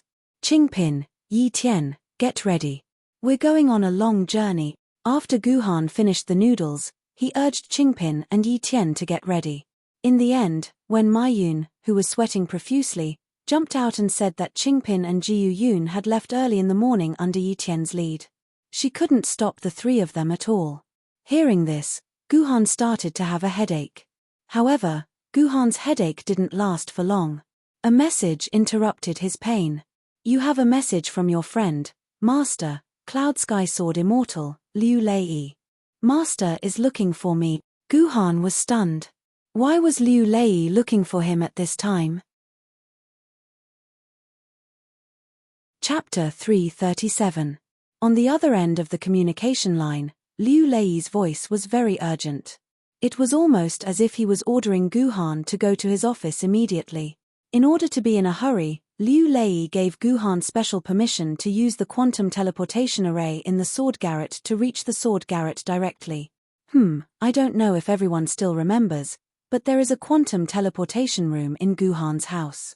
This was a standard feature of every swordbearer's house. Through the quantum teleportation room, they could be teleported to various key locations in Yuzhong City. At the first instance of a major attack, they could arrange their troops neatly. It was a pity that this entire system was only completed about 10 years ago. If the sword-bearers could reach the location of the fallout shelter where Guhan was in time, perhaps Guhan's parents would not have died. Normally, although these quantum teleportation arrays could be opened, they were basically unusable. This was because the teleportation arrays at the other end of the quantum teleportation array were public teleportation arrays controlled by the Sword Committee. Without the approval of the Sword Committee, the intelligent system in charge of managing the quantum teleportation arrays, namely Tomono Kakaze, would not open the teleportation function at the other end. However, at this time, Guhan had received special permission from Liu Lei. As one of the two highest-ranking people in Yuzhong City, Liu Lei's order was naturally negotiable. Using the teleportation array to travel was not an extravagant thing. It was just a few 100,000 RMB worth of energy. Therefore, when Guhan arrived at the teleportation room that he had used on the first day of moving, the teleportation array lit up very brilliantly. This meant that there was already a teleportation array on the other end that was connected to Guhan's teleportation array. "Hello, are you Sir Guhan? The teleportation is about to begin. Are you ready?" Standing on the teleportation array, Guhan could hear a pleasant female voice speaking to him. However, this voice did not come from Guhan's personal communication terminal. Instead, it was directly transmitted to his ears through the air, as if someone was speaking into his ear. Guhan knew about the information related to quantum teleportation arrays. This was a normal phenomenon of matter directly jumping through quantum channels. "I'm ready," Guhan replied. "All right, Lord Guhan. During the warp process, there will be nausea, headaches, confusion of consciousness, confusion of memory and other symptoms. Please do not worry, these are all normal symptoms. If your hand and position have shifted, please inform us immediately. This is an accident, and the probability of it happening is 0.2%, the female voice explained seriously. The so-called quantum warp, to put it simply, was to disassemble a person into a quantum state, teleport them to another location, and then reassemble the quantum state. The entire process was very fast, and the human senses were almost unable to detect the changes in the state of disassembly and reassembly. Normally, it would just make one feel a little nauseous. Of course, if one's luck was bad enough, it was not something that could not be explained by science. P.S. Regarding the explanation of quantum teleportation, the author is purely making things up. There is no scientific reasoning behind it at all. Fellow physics gurus, please take a break. There is no need to point out the author's fallacy. Oh right, regarding the problem of the melting point of diamonds and bones, it is the author's fault. I will also explain to everyone here that the melting point of diamonds and bones are about the same. There is a bug in the previous plot. Everyone, please do not put diamonds in a fire, it will catch fire. Thinking about the 0.2% chance of him turning into a monster, Guhan felt a little stifled. He wanted to leave the teleportation array, but unfortunately, the warp had already begun. Guhan could only look outside worriedly. Then, his head sank, and he arrived in a completely new environment. As expected, after the teleportation, Guhan began to feel nauseous, as if he was suffering from severe motion sickness. However, Guhan had a strong character. Even if he felt dizzy, he still looked fine from the outside, which was praiseworthy. It was worth noting that beneath Guhan's feet was a teleportation array that was larger than the one in his room. It was said that this teleportation array could teleport about 10 sword-bearers at the same time. Beside the teleportation array stood a woman in a white coat. It seemed that she was the owner of the voice that had just spoken to Guhan. Very good. The 156th teleportation experiment of the Sword Garrett quantum teleportation array is completed. The success rate is 98%. The teleportation array is performing well. The woman in the white coat recorded the experiment while muttering to herself. This made Guhan shudder. The success rate was 98%, which meant that there was still 2% that was not successful. There was still 2% of his body that had not been teleported over. Here, Drink a cup of this. It will help you wake up. The woman in the white coat threw a bottle of drink to Guhan. Guhan took it and looked at it. Oh my God, it was actually Mount Laro white flower snake grass water. This kind of thing could indeed help the sword bearers recover their mental strength, but the actual taste, forget it, it was more important to leave this vicious state. Guhan directly opened the bottle and drank the entire bottle of Mount Laro white flower snake grass water without blinking. Then, he burped and instantly became sober. Not bad, you are a man. You are the fastest man I have ever seen to drink this thing. The man in the white coat praised Guhan. All right, the experiment is over. I have to go. By the way, the 2% that you left behind should have become a pile of fat. Quantum teleportation is the easiest to lose fat. Congratulations, you have lost at least half a kilogram. TSK, the quantum teleportation array could actually teleport fats out. This was a good way to make a fortune. Think about it, as long as you teleport, all kinds of fats would disappear without a trace. This was very popular among female users. Alright, let's not talk any more nonsense. The man in the white coat disappeared from the teleportation room. Guhan also followed him out of the teleportation room. He was now inside the sword pavilion. Beside him was the sword pavilion's elevator. Guhan took the elevator directly to the top floor and gently knocked on the door of Liu Lei's office. Is it Guhan? Come in. Liu Lei's voice came from the room. Guhan quickly pushed the door and entered. He saw Liu Lei sitting behind the desk with a serious expression. Opposite him was a chair. Obviously, it was prepared for Guhan. Guhan did not stand on ceremony and directly sat opposite Liu Lei. He smiled and said, "Master, why did you call me over in such a hurry?" Good thing. Although Liu Lei said it was a good thing, his expression was very ugly. It was obvious that he was telling Guhan that this was a bad thing. Let's not talk about this first. Let me ask you. You are the one who commanded the battle between the Yaoguang sword sect and the Eternal Autumn Water sword sect, right? Liu Lei asked. Guhan nodded blankly. What does Liu Lei mean? Since he knows that I am Guhan, he should naturally know that I was the commander of that battle. What evidence do you have to prove this? Liu Lei asked very seriously. What's wrong with this Liu Lei? He's not usually this stupid. Although Guhan did not know what Liu Lei was planning, the other party was his own master. So, Guhan was destined to follow Liu Lei's wishes. At any time, the relationship between master and disciple was second only to the relationship between father and son. It could be said that it was more reliable than the relationship between husband and wife. Is this considered evidence? Guhan sent a receipt notification to Liu Lei. This was the notification of the reward for his King Arthur's Betrayal dungeon guide post. After more than a week, the popularity of this post had cooled down. Before the battle between the Yaoguang sword sect, the daily income had dropped to less than 200,000 renminbi.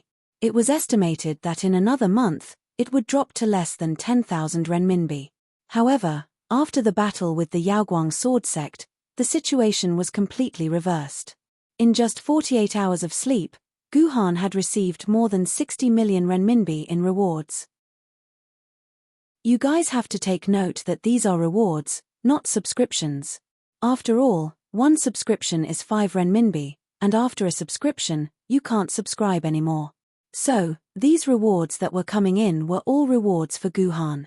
Every player was subdued by Guhan's exquisite commands and schemes, as well as the final battle where he single-handedly fought against 100 elites. In the end, the entire everlasting autumn water did not dare to take a step forward. They could only watch as Guhan ascended to the core of their formation like a subject. The entire everlasting autumn water sword sect was convinced by Guhan's slaughter. This included their sect leader, Yu Qin Yu. This quiet sect leader posted an authenticated post with her real name on the forum, which was a rare sight. There was only one sentence. Defeated by the hands of Mr. Military Governor, this little girl is convinced. From now on, everlasting autumn water is Mr.'s man. This was the everlasting autumn water fulfilling the bet it had made with Guhan. This meant that the everlasting autumn water had publicly acknowledged the wager, and from now on, it would become a spear in Guhan's hands. In the end, because of this short announcement, the everlasting autumn water, which should have been dispirited due to their failed defense and falling out of the 10 great sword sects, miraculously managed to retain 90% of their original core strength. There was even a continuous stream of new people applying to join the everlasting autumn water. They only had one reason, and that was that they hoped to be able to work under the military governor. If they could participate in a world-shaking battle commanded by the military governor in their lifetime, they would have no regrets in their lives. The hundreds of people who had fought with Guhan to the end had all become popular. Every day, they would be invited to all sorts of talk shows, and there were also many confessions from male gods and goddesses. Well, it was as if they had been admitted to Tsinghua University or Peking University. They were incredibly happy. From this, it could be seen how exciting that battle had been. All the spectators were so excited that they wanted to give their hard-earned New Year's money to the military governor, but they didn't have the military governor's friends, so in the end, they could only give their money to the dungeon walkthrough post that the military governor had posted.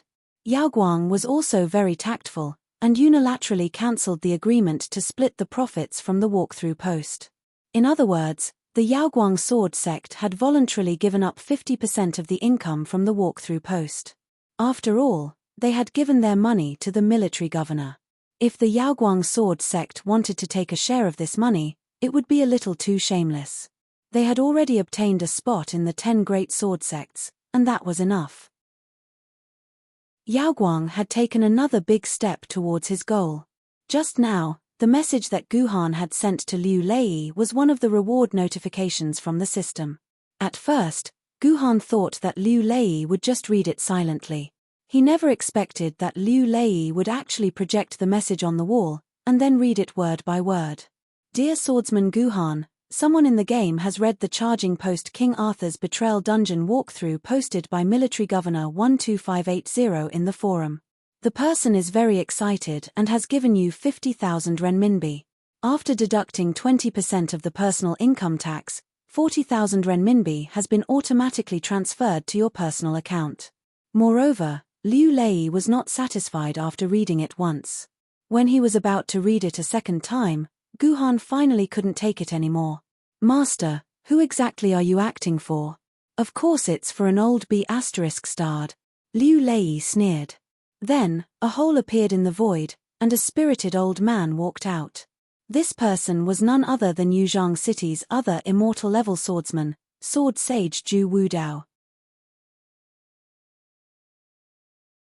Chapter 338. Little guy, how did you know that I was hiding in the room? Zhu Wudao, who had been exposed by Guhan, was very unhappy. He had hidden his body in the void. Only an immortal sword-rank sword-bearer of the same level as him, who could sense the void, would be able to detect the abnormality of the void. Apart from that, no sword-bearer below the immortal sword rank could detect him.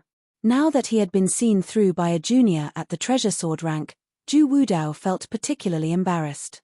Lord Baiju, you may not know this, but this junior's master is usually calm and dignified. He has a magnanimous demeanor and is a kind elder who is steady and reserved. This junior respects his master from the bottom of his heart. He would never do something as frivolous as what just happened. Therefore, this junior deduced that this was definitely a joke that my master was playing with his friends. Guhan first praised Liu Lei, then explained that it was not that Zhu Wudao's skills were not good enough, but that Liu Lei's behavior was too strange. In short, both of them were secretly flattering each other. Sure enough, after Guhan said this, Liu Lei and Zhu Wudao's expressions became much better. Liu Lei, in particular, pretended to knock on Guhan's head and scold him for being sly. Then, he threw a large glass bottle to Guhan, which was filled with fine powder. Guhan took a look and found that the large bottle was filled with high-quality sword mark dust, which was used to make deep sword marks. This is what I just earned. Come, come, come. Anyone who sees it has a share. I will give half to you. Liu Lei said with a smile, then winked at Zhu Wudao. Zhu Wudao's face twitched a little as he scolded, "You old fart, you earned 2 bottles of sword mark dust from me because of your disciple. You should give all of it to your disciple. How dare you take half of it? TSK, this is where you are wrong. I was the one who made the bet with you. Naturally, I am qualified to take half of it. Liu Lei patted Guhan's shoulder. Good disciple, this old fart did not believe that you are the military governor and insisted on making a bet with me. What do you think? Should I take half of this sword mark dust? It turned out that the two of them had just made a bet with Guhan. Liu Lei said that his disciple was the famous military governor. Naturally, Zhu Wudao did not believe him and said that Liu Lei was trying to flatter himself. Therefore, the two of them each took out a large bottle of swordmark dust as a bet. They agreed that when Guhan arrived, Liu Lei would ask Guhan to take out the evidence that he was the military governor without directly pointing it out. That was how the scene just now came to be. However, Zhu Wudao's question seemed to be filled with malice.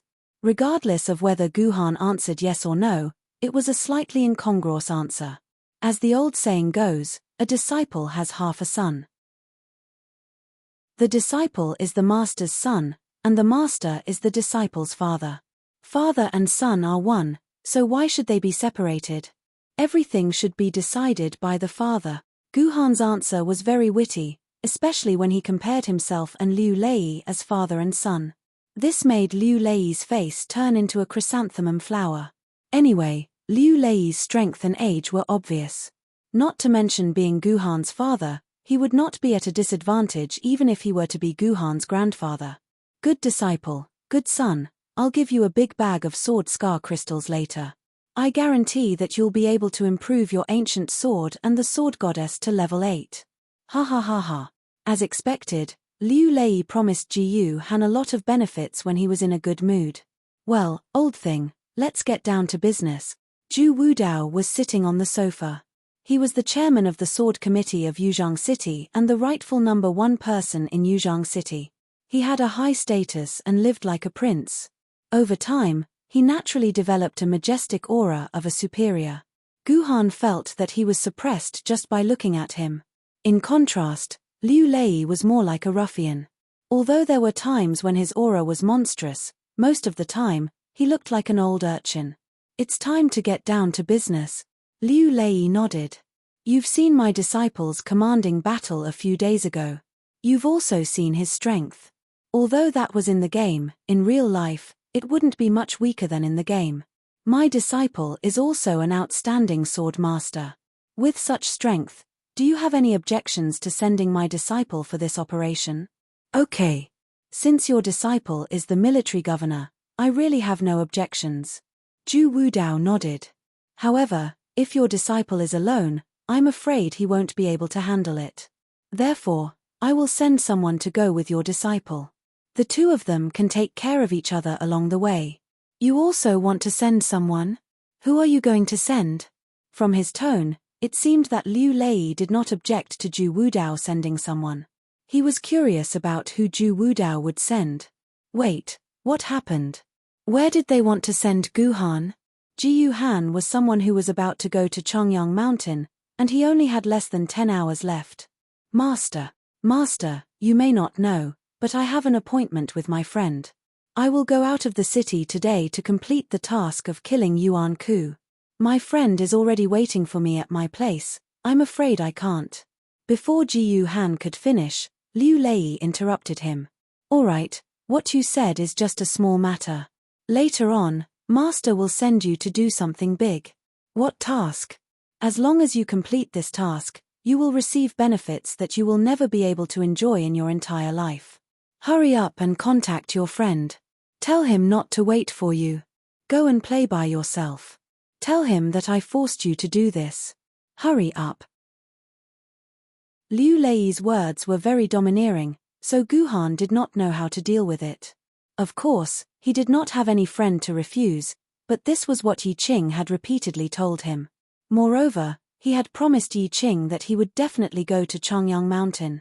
Guhan pinched the ring on his finger and made a decision. Master, I'm afraid I can't listen to your orders anymore. I must complete my task first. Otherwise, I will never be at ease for the rest of my life. Guhan gritted his teeth. You stinking brat. Liu Lei was fuming with anger at Guhan's words. This stinking brat actually dared to refuse him. On the other side, Zhu Wudao laughed out loud. He was always the happiest when he saw his old rival and old buddy being humiliated. Hey, old man, your good disciple actually refused you. Very good. He has a backbone. I now completely believe that he is the military governor. What a good child. He has wisdom. I like it. Liu Lei glared at Zhu Wudao before turning his head to look at Guhan. What task are you going to complete, kid? You have such a firm attitude. Let me tell you, the task that I gave you this time is a good one. You will definitely regret it if you miss this opportunity. Yes, master, you have good intentions. I didn't know how to appreciate your kindness. Please forgive me, master. Ji Yuhan's attitude was very humble, and he kept apologizing, which made it difficult for Liu Lei to vent his anger. However, the refusal in these words became even more resolute. Therefore, Liu Lei could only ask unwillingly, "Where are you going? What task are you going to complete?" "I'm going to Changyang Mountain to look for the relics left behind by the sages." Guhan thought for less than a second and decided to tell the location honestly. This was because Liu Lei could easily sense Guhan's location with the aura he left on him. Moreover, he had the personal terminal's positioning system. It was impossible to hide his whereabouts. However, Guhan did not say that he was going to look for the things left behind by Zhetian Jendi. He only said that he was going to explore some relics. There were a lot of relics on Earth now, so this was a reason that would not be suspected. Guhan thought that Liu Lei would scold him a little when he heard him say this, but unexpectedly, Liu Lei's expression was very surprised. Not only Liu Lei, but even Zhu Wudao, who was next to him, was also surprised. "Hey, good disciple, say it again. Where are you going?" Liu Lei asked Guhan again. "Changyang Mountain." Guhan answered honestly. "I say, brat, are you in contact with the Lionian family? You actually received news from Changyang Mountain as well." This time, it was Guhan's turn to be shocked. Could it be that Liu Lei wanted him to go to Changyang Mountain as well? Also, what did this have to do with the Lionian family? "Master, I only learned about the relics of the ancestors by chance, so I wanted to explore it. Apart from that, I don't know anything else." Guhan explained casually. "Alright, there's nothing to explain. Master knows that you and Miss Lionian Ling are good friends. Very good friends of the opposite sex. I understand now. You must know that your good friend is in danger, so you rejected Master and rushed to save your friend." Liu Lei let out a long sigh. "I didn't expect that Lionian Ling would be trapped in Changyang Mountain, and we don't even know if she's alive or dead. The Lionian family has no choice but to come to us for help. Good disciple, if anything happens to that lass, don't take it too hard. What in the world was going on? What kind of danger is Lionian Ling in?" Guhan suddenly recalled that Lionian Ling had gone to Changyang Mountain. There were all sorts of messy messages, causing Ji Yuhan to be completely confused. He had no idea what was going on. Since he couldn't figure it out, he decided not to speak and listen to what Liu Lei had to say. "Mph, I'll take your silence as a yes." Liu Lei chuckled. Who would have thought that Lionian Ling would be chased by a great earth bear into shrouding Jendi's great formation? They can only ask us for help now. The Lionian family has gone for wool and come home shorn this time. Good disciple, when you go to save your little girlfriend later, don't forget to bring back the Emperor's sword for me. Yuzhang City will be taking that Emperor's sword. What's going on? Why is Changyang Mountain related to the Emperor's sword? Guhan screamed in his mind. Chapter 339. After that, Guhan tried to find out more or less what had happened. At the very least, it was the version that the Lionian family had spread. A few weeks ago, Hao Tianjendi had suddenly sensed that there were signs of an Emperor sword lady appearing in the direction of Gansu. Moreover, this Emperor sword lady should have never appeared in the human world before. It was a brand new sword lady appearing for the first time. However, this was an incredible matter. The humans had not had a new Emperor sword lady appearing for more than 500 years. Coincidentally, The humans were about to enter the difficult sword era. Every new Emperor Sword Lady had the possibility of creating an Emperor Sword wielder. As such, Hao Tianzhendi had ordered his subordinates to go to Gansu to investigate. In the end, he had confirmed that the Emperor Sword should be near Chongyang Mountain. Hao Tianzhendi was Zhendi, and he was a person who was about to die. He did not covet the Emperor Sword at all. His only thought was to keep this new Emperor Sword in the Yangjing base city. As mentioned before, every base city had a heart to collect all the sword ladies. As such, Hao Tianzhendi had rushed to tell this news to the two most powerful families in Yangjing, the Hongru family and the Liuanian family. This was a huge matter. After some discussion, the leaders of the two families decided to send their respective successors, Shu Tianyuan and Liuanian Ling, to search for the Emperor Sword. This way, they could kill 3 birds with 1 stone. Firstly, it could train the abilities of the two successors, and at the same time, improve their relationship. Secondly, when the Emperor Sword Lady appeared, it would emit a bright sword light. The wielder who was illuminated by the sword light could greatly improve their affinity with the sword essence, allowing them to accumulate sword essence faster. At the same time, it would also increase their affinity with the sword lady. Thirdly, bringing back an Emperor Sword mistress was a great achievement. At the very least, with this achievement, the two families would be able to gain a wave of favorability points among the humans, and they would also be able to secure their positions as successors. Fourthly, according to the first batch of Hao Tianzhendi's subordinates, not only was the place deserted, but there were also very few traces of Yuan Ku. There were no traces of nether level or above Yuan Ku within a few hundred miles. In other words, that place was not a fatal danger to Liuanian Ling and Shu Tianyuan. As such, the leaders of the two families slapped their heads. And Shu Tianyuan went to Chongyang Mountain with Liuanian Ling. In the beginning, everything went smoothly. The two of them used advanced scientific equipment to successfully find the suspected location of the Emperor Sword. In the end, when they were excavating the mountain, a meteor-level earth bear came out. This was a U-level Yuan Ku, which was second only to Yuan Ku. Fleeting Time Lin and Shu Tianyuan led a powerful party, and both of them were knowledgeable in their own right. Even so, the earthen bear was able to kill many of the swordbearers. Most of the swordbearers died at the hands of the earthen bear. Shu Tianyuan had no choice but to activate a precious void talisman and hide his body in the void. Only then did he survive. Liuanian Ling could also use void talismans. She had 4 or 5 of these talismans that were worth hundreds of millions each. However, for some reason, Liuanian Ling didn't use them. She was chased by the earth bear. In the end, she found the formation that sky-covering Zhendi had set up. Then, Liuanian Ling hid in the formation and didn't send any messages. Shu Tianyuan recounted what happened to Liuanian Ling. Although he hid in the void, he could still move and watch the battle outside. Shu Tianyuan watched the entire process of Liuanian Ling's escape from the void. Then, he quickly left Chongyang Mountain and found a way to contact Yangjing City to report the news. The Liuanian family panicked. They couldn't let their only heir die here. For 1,000 years, the Liuanian family had only one heir. Liuanian Ling didn't have any siblings. She didn't even have a child. If Liuanian Ling died, the Liuanian family might not have any more descendants. The Liuanian family had no choice but to inform the other base cities and ask them to send their best swordbearers into the formation to save Liuanian Ling. Even if they couldn't save her alive, they had to save her body.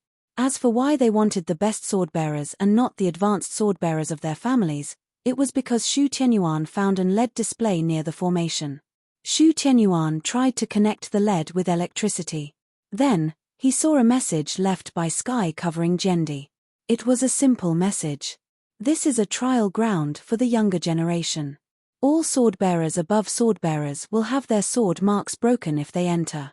What it meant was that this was a trial ground for the younger generation. If any swordbearers above swordbearers entered, their sword marks would definitely be broken. It didn't matter whether they believed it or not. In any case, no swordbearers above swordbearers dared to enter. Dying at the hands of Yuan Ku was a worthy death, but dying at the hands of sky-covering Zhendi was nothing. Since sky covering Jendi had clearly said that this was a trial ground for the younger generation, those swordbearers above swordbearers would be too embarrassed to barge in. As a result, the Liu Nian clan went with the flow and announced this news to all the headquarter cities, telling them to quickly send their best swordbearers to the trial, and save their heirs at the same time. The Liu Nian clan used this reason to justify asking them to send their best swordbearers. If even the heirs of the Liu Nian clan could not pass the trial, ordinary swordbearers would definitely be trapped. So, they had to send their best swordbearers in. Although Liu Lei and Zhu Wudao were very dissatisfied with the Liu Nian clan's arrogant attitude, they had to admit that the heirs of each generation of the Liu Nian clan were the cream of the crop. If even she could not come out, perhaps the trial ground was really not suitable for ordinary swordbearers. As a result, Liu Lei and Zhu Wudao began to discuss which swordbearers Yuzhang City should send to Changyang Mountain. Naturally, Liu Lei strongly recommended Gu Han.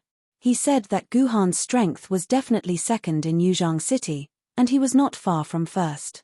Zhu Wudao naturally did not believe this. How could a little guy who had only been a sword-bearer for a few days have such strength? Helpless, Liu Lei could only say that Gu Han was the military governor. He even played the edited video of Gu Han commanding Yao Guang to fight Heng Tian Choshure to Zhu Wudao. It could not be helped. Ever since Zhu Wudao became a sword-bearer, he had not logged into the game even once. In his words, no matter how much sword essence he accumulated in the game, it was not as useful as fighting in real life. Unfortunately, his words, which sounded like they had the potential to become famous, were forcefully slapped in the face by Jiyu Jinyang. Jiyu Jinyang was the best example of a rising star in the game. He was known as the strongest sword-bearer in the later Jiangshan Jendi era. Zhu Wudao did not even have the strength to refute the slap. Helpless against Jiyu Jinyang, Zhu Wudao could only vent his anger on the game. He swore that he would never step into the game again. Naturally, he did not know about the legend of the military governor, nor had he seen any of the military governor's battles. Liu Lei could only show Zhu Wudao the edited video afterwards. Although he still disdained the game, after watching the video, Zhu Wudao admitted that the military governor could be a top sword-bearer, be it in the game or in real life. However, Zhu Wudao doubted the identity of the military governor. It was impossible for Liu Lei's apprentice to be the military governor, which was why he had tested him at the beginning. Liu Lei and Zhu Wudao agreed to Gu Han's name, and it appeared on the list of people going to Changyang Mountain. However, there were two other names that appeared together with Gu Han's name. When Gu Han roughly figured out the ins and outs of the matter, someone knocked on the door of Liu Lei's office again. "Come in," Liu Lei responded, and a slender figure walked in. "Greetings, Master." "Greetings, Senior Yun Xiao. Is this my teammate? Why does the voice sound so familiar?" Gu Han turned around when he heard the voice. The slender figure turned out to be Song Ifei. Song Ifei was shocked when she saw Gu Han turn around. She did not expect Gu Han to be here. She thought that her master had called her over alone. "Come, Ifei." "Greetings, Senior Liu Lei."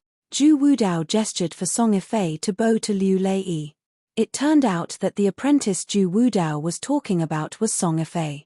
What a coincidence. Liu Lei squinted for a while and smiled. "I remember now. Aren't you the sword wielder who synchronized the wisdom sword? Oh, you seem to be good friends with my apprentice too." "Yes, Senior. If it weren't for Senior Gu Han's sword mistress, Etienne, I wouldn't have found Lady Wisdom Sword and become an ancient sword wielder. It was all thanks to Senior Gu Han's help, Ifei." Song Ifei said sincerely. Indeed, without Gu Han, Song Ifei would still be treating patients in the hospital. "Thank you, Senior Gu Han." Then, Song Ifei also bowed to Jiyu Han, which made Liu Lei burst into laughter and Zhu Wudao feel annoyed. They had both taken in 2 apprentices. Somehow, his apprentice owed Liu Lei's apprentice such a big favor. She might even be suppressed by Gu Han for the rest of her life. "Hey, old man, your apprentice is only an ancient sword wielder. We're going to use a treasured sword wielder this time. Your apprentice isn't qualified," Liu Lei mocked. "Chimph, ignorant," Zhu Wudao said proudly. Just yesterday, Song Yifei received the recognition of the Mingyuan sword and became a treasured sword wielder.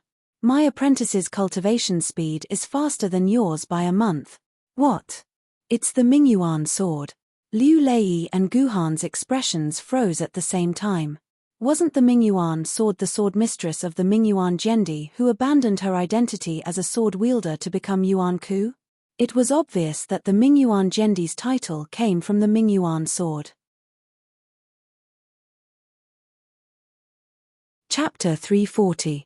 The Ming Iris Sword Emperor was a legendary sword wielder. She was one of the few female sword wielders among the sword emperors. Not long ago, she was so dazzling among the humans. She had 12,000 innate sword essences and was ranked third in history, second only to the sword ancestor and the green snake sword immortal. She became an ancient sword wielder on the day she turned 18. 3 days later, she synchronized with a treasure sword wielder.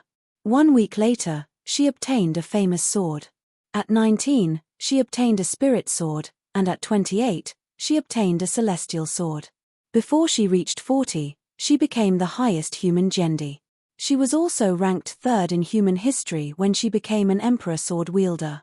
She was second only to Kunzu's fleeting years and Jiyu Jin Jendi. Mingyuan Jendi's life was extremely smooth. On her way to becoming a Jendi, she didn't encounter any obstacles. This directly led to Mingyuan Jendi's arrogant personality. She arrogantly declared to humans that she would kill all the flood and desolate level Yuan Ku in one go. She wanted to completely drive Yuan Ku out of the earth. Speaking of which, this declaration was exactly the same as Jiyu Han's. They both said that they wanted to kill every single Yuan Ying. In the end, this arrogant Jendi received a wake-up call when she turned 40. Her first target was the Western Temple of the Yuan Ku faction. At first, she smoothly destroyed many of the Western Temple's strongholds and even killed 2 universe-level Yuan Ku. However, when she was destroying the next stronghold, she was ambushed by the Western Temple. The Western Temple's desolate-level Yuan Ku Yahweh brought 8 universe-level Yuan Ku archangels and desolate-level giant beasts from the Western Demon Beast camp to surround Mingyuan Jendi. No one knew what the outcome of that battle was. Aside from the Ming Iris Sword Empress, all the other sword-bearers who followed her had died in that battle. The Ming Iris Sword Empress was lucky enough to escape and hid in her territory. She claimed that she was recuperating from her injuries. In the end, no one heard of the Ming Iris Sword Empress appearing in the world for 30 years. Just when the human world was about to forget about Mingyuan Jendi, Mingyuan suddenly rushed out of her place of seclusion and used the broadcasting device of the Sword Committee to announce to the world that she didn't want to be a human anymore. From now on, she was Yuan Ku. Then, she left Yuzhang City and entered the endless wilderness to become a real Yuan Ku. The world never really understood why Mingyuan Jendi wanted to become a Yuan Ku. It was just that the other Jendi said that Mingyuan was afraid of death, so she chose to become a Yuan Ku to escape death. As for the reason, perhaps only Mingyuan Jendi herself knew. By the way, Mingyuan Jendi was still alive and living a very good life. After Mingyuan Jendi announced that she had betrayed the human race, her family was shocked to find that other than Mingyuan Jendi's Emperor Sword Ladies, the rest of the Sword Ladies, from ancient sword rank to fairy sword rank, were all left. Because of this, humans thought that Mingyuan Jendi still had some conscience and did not take revenge on Mingyuan Jendi's descendants. They only strictly restricted the living conditions of Mingyuan Jendi's descendants so that they could only be ordinary people for the rest of their lives. The sword ladies left behind by Mingyuan Jendi were naturally kept in the sword pavilion. The ancient sword rank, famed sword rank, spiritual sword rank, and fairy sword rank were synchronized with the other sword bearers. Only the treasure sword rank Mingyuan Jendi, the treasure sword rank sword lady, which was the source of Mingyuan Jendi's emperor title, did not acknowledge any other sword bearers. Just when everyone thought that the Mingyuan sword would not be able to find another sword bearer, Song Yifei suddenly synchronized with it. This was the first master of the Mingyuan sword after Mingyuan Jendi. When Liu Lei and Guhan heard this news, their imaginations began to run wild. Liu Lei was looking at the bigger picture. He was wondering if the Netheriris Sword Emperor was behind the Netheriris Sword's sudden acknowledgement of him. On the other hand, Guhan was more realistic. Song Ifei was very useful now. I didn't expect Ifei to synchronize with the Mingyuan sword. A few days ago, Ifei came to the sword pavilion to synchronize with the treasure sword lady, and he had a strong connection with the Mingyuan sword. I didn't expect him to succeed after trying it out, Zhu Wudao said with a smile. I think Ifei is a talent. Her innate sword essence is also very high. I only accepted her as my disciple. Guhan, since you and Ifei have been friends for a long time, you should support and help each other. Yuzhang City might have to rely on you guys to survive the difficult sword era. Ifei, please take care of me, senior brother Guhan, Song Ifei said to Guhan politely. Her expression was dignified, but there was a sense of distance. She behaved like a virtuous lady. She was almost like a different person from the Song Ifei that Guhan knew. Where's Lu Ren? He's already 5 minutes late. Why isn't he here yet? Old thing, did you tell him to come to my office? At this time, it had been more than half an hour since Ji Yuhan arrived at Liu Lei's office, and Song Ifei had also arrived 10 minutes ago. It seemed that there was still one person who hadn't arrived yet. He dared to be late in front of the sword immortal. This sword wielder named Lu Ren seemed to be quite a character. Stop nagging. I'm here. The door was pushed open, and a young man dressed like a punk from thousands of years ago walked in.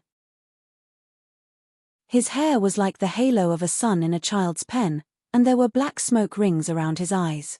His face was pale, and his lips were purposely painted green, which made people want to vomit. Could this person be the Lu Ren that Liu Lei had mentioned? He didn't match his name at all. Brat, didn't I tell you to put your hair back? Don't you understand what I said? Seeing Lu Ren's behavior, Zhu Wudao was so angry that his face turned pale. There was a strong feeling of resentment towards Lu Ren for failing to meet his expectations. All right, old man Zhu, Lu Ren's dressing is also his personality.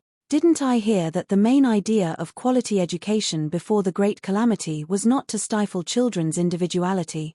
Lu Ren is just dressed a little weirdly, but the rest of him is still very good. Liu Lei tried to persuade him. However, no matter how one listened, it sounded like a strong sense of mockery. Why did you ask me to come here? If there's nothing else, I'm going back to sleep. Lu Ren said coldly, without a trace of emotion on his face. Humph. Zhu Wudao's humph sounded cold, but in fact, it was full of helplessness. All right, Lu Ren. Let me explain to you. Liu Lei took the initiative to explain the matter of Changyang Mountain again. Lu Ren, Guhan, Ifei, this is an excellent opportunity for you to improve in the future. You must grasp this opportunity well. The primary objective of this mission is to rescue Miss Liuyan Ling. The secondary objective is to find a new Emperor's sword and then bathe in the sword radiance when the Emperor's sword is born. Lastly, if possible, snatch the Emperor's sword from the hands of Yangjing City and bring it back to Yuzhang City. If you can bring the Emperor's sword back, I, Liu Lei, will give you 100,000. No. 300,000 hero coins. This is the amount of hero coins that a famed sword master can only earn after 10 years of hard work. As long as you bring the Emperor's sword back, all these coins will be yours. Sigh, this Liu Lei said that the last mission was to bring back the Emperor's sword and the first was to rescue Liuyan Ling. However, the first two missions didn't even mention any rewards. Only the last mission directly drew a huge pie with 300,000 hero coins. Even a ghost could tell what Liu Lei was really thinking. Yes. Guhan and Song Ifei nodded one after another. In the face of an immortal sword master's mission, they couldn't and didn't want to reject it. I'm not going. However, Lu Ren was different. He answered dryly, turned around, and was about to leave. Stop right there.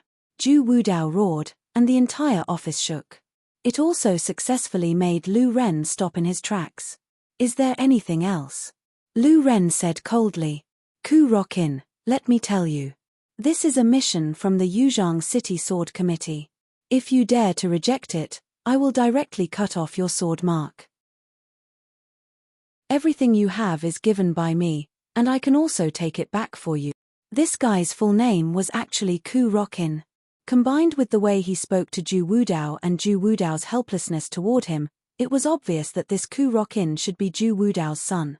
No, Ju Wudao was almost 75 years old. How could he have such a young son?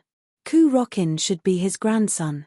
Just now, Ju Wudao said those words while gritting his teeth. Indeed, Yuzhang City had a law that if one didn't listen to the command of the higher-ups of Yuzhang City and acted recklessly, the Sword Committee had the right to directly cut off the sword marks of these sword-bearers. However, this law was aimed at some very bad behavior, or violations of military orders during times of war. It was a bit too much to say that one would be cut off just because they didn't want to accept a mission. If they were brought to the court of the Discipline Commission for discipline inspection, they wouldn't be punished so severely. Refusing to accept a mission that didn't affect the survival of Yuzhang City or directly cause the death of other sword-bearers would be a heavy punishment if they were locked up for a day or two. Of course, as the chairman of the Sword Committee, it was naturally a small matter for Ju Wudao to punish a treasure sword-level sword-bearer. No one would say anything. Moreover, this treasure sword-level sword-bearer was Ju Wudao's own grandson. It was natural for a grandfather to beat his grandson. Okay, I'll go. Ku Rokin didn't insist. After saying that, he left Liu Lei's office. Ku Rokin's unreasonable attitude completely darkened a certain person's face. This arrogant comrade didn't think that if he didn't have a sword-immortal grandfather, Liu Lei would definitely kick him out if he treated Liu Lei with such an attitude. Chapter 341. Guhan and Song Yifei agreed to meet up with Liu Lei and Ju Wudao in the parking lot of the core zone in 3 hours. They left Liu Lei's office together. As soon as they left the room, Song Yifei's tensed body relaxed, and she returned to how Guhan was familiar with her. Meow, I'm so tired. I had to face 2 sword immortals at the same time. My legs are shaking, Song Yifei said as she patted her chest. Actually, Song Yifei's chest wasn't small. He roughly estimated that it was at least 4 cup sizes bigger than Qingpin's.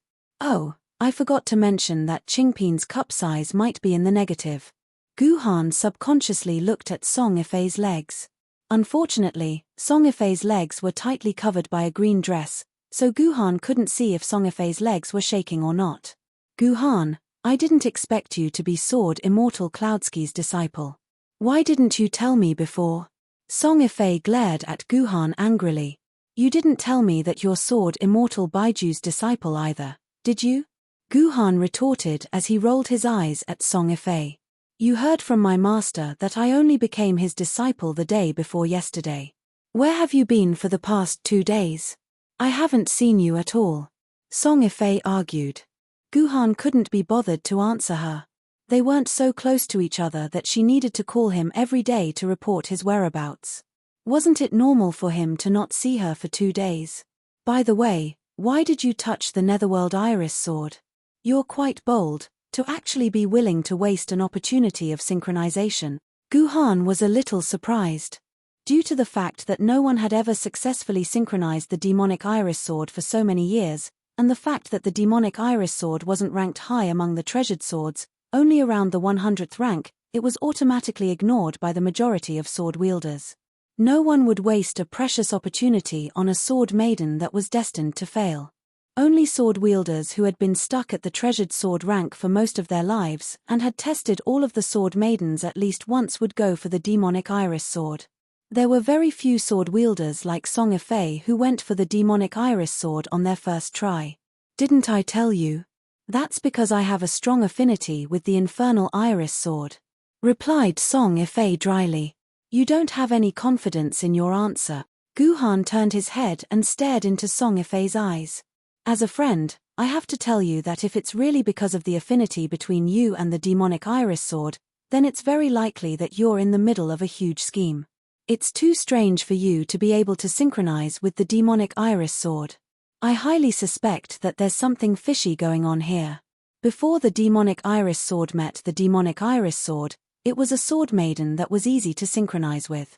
It had already had 5 or 6 masters. However, after the demonic iris sword was in Gendi's hands, it hasn't shown any signs of movement for several hundred years. There's something fishy going on here. I strongly suspect that the demonic iris sword and Jendi are still maintaining a certain level of connection. It's very likely that the affinity between you and the demonic iris sword is being manipulated by the demonic iris sword from behind the scenes. It's very likely that he's trying to use the demonic iris sword and you to carry out some sort of scheme. It's best that you keep your guard up around the demonic iris sword, or else you'll be in big trouble. What gives you the right to say that about my sword maiden? Song Ifei's eyes widened in anger. Didn't our teachers teach us that sword maidens are humans' best friends? Shouldn't we have absolute trust and respect for them? Didn't we humans and sword maidens help each other to get to where we are today? Why are you telling me to keep my guard up around my sword maiden? What are you thinking? I can trust other sword maidens, but your demonic iris sword is different. The relationship between it and the demonic iris sword is written clearly in primary school textbooks. Song Ifei, I know what I said is a little harsh, but I'm telling the truth, said Guhan. Humph, it's none of your business. Who do you think you are?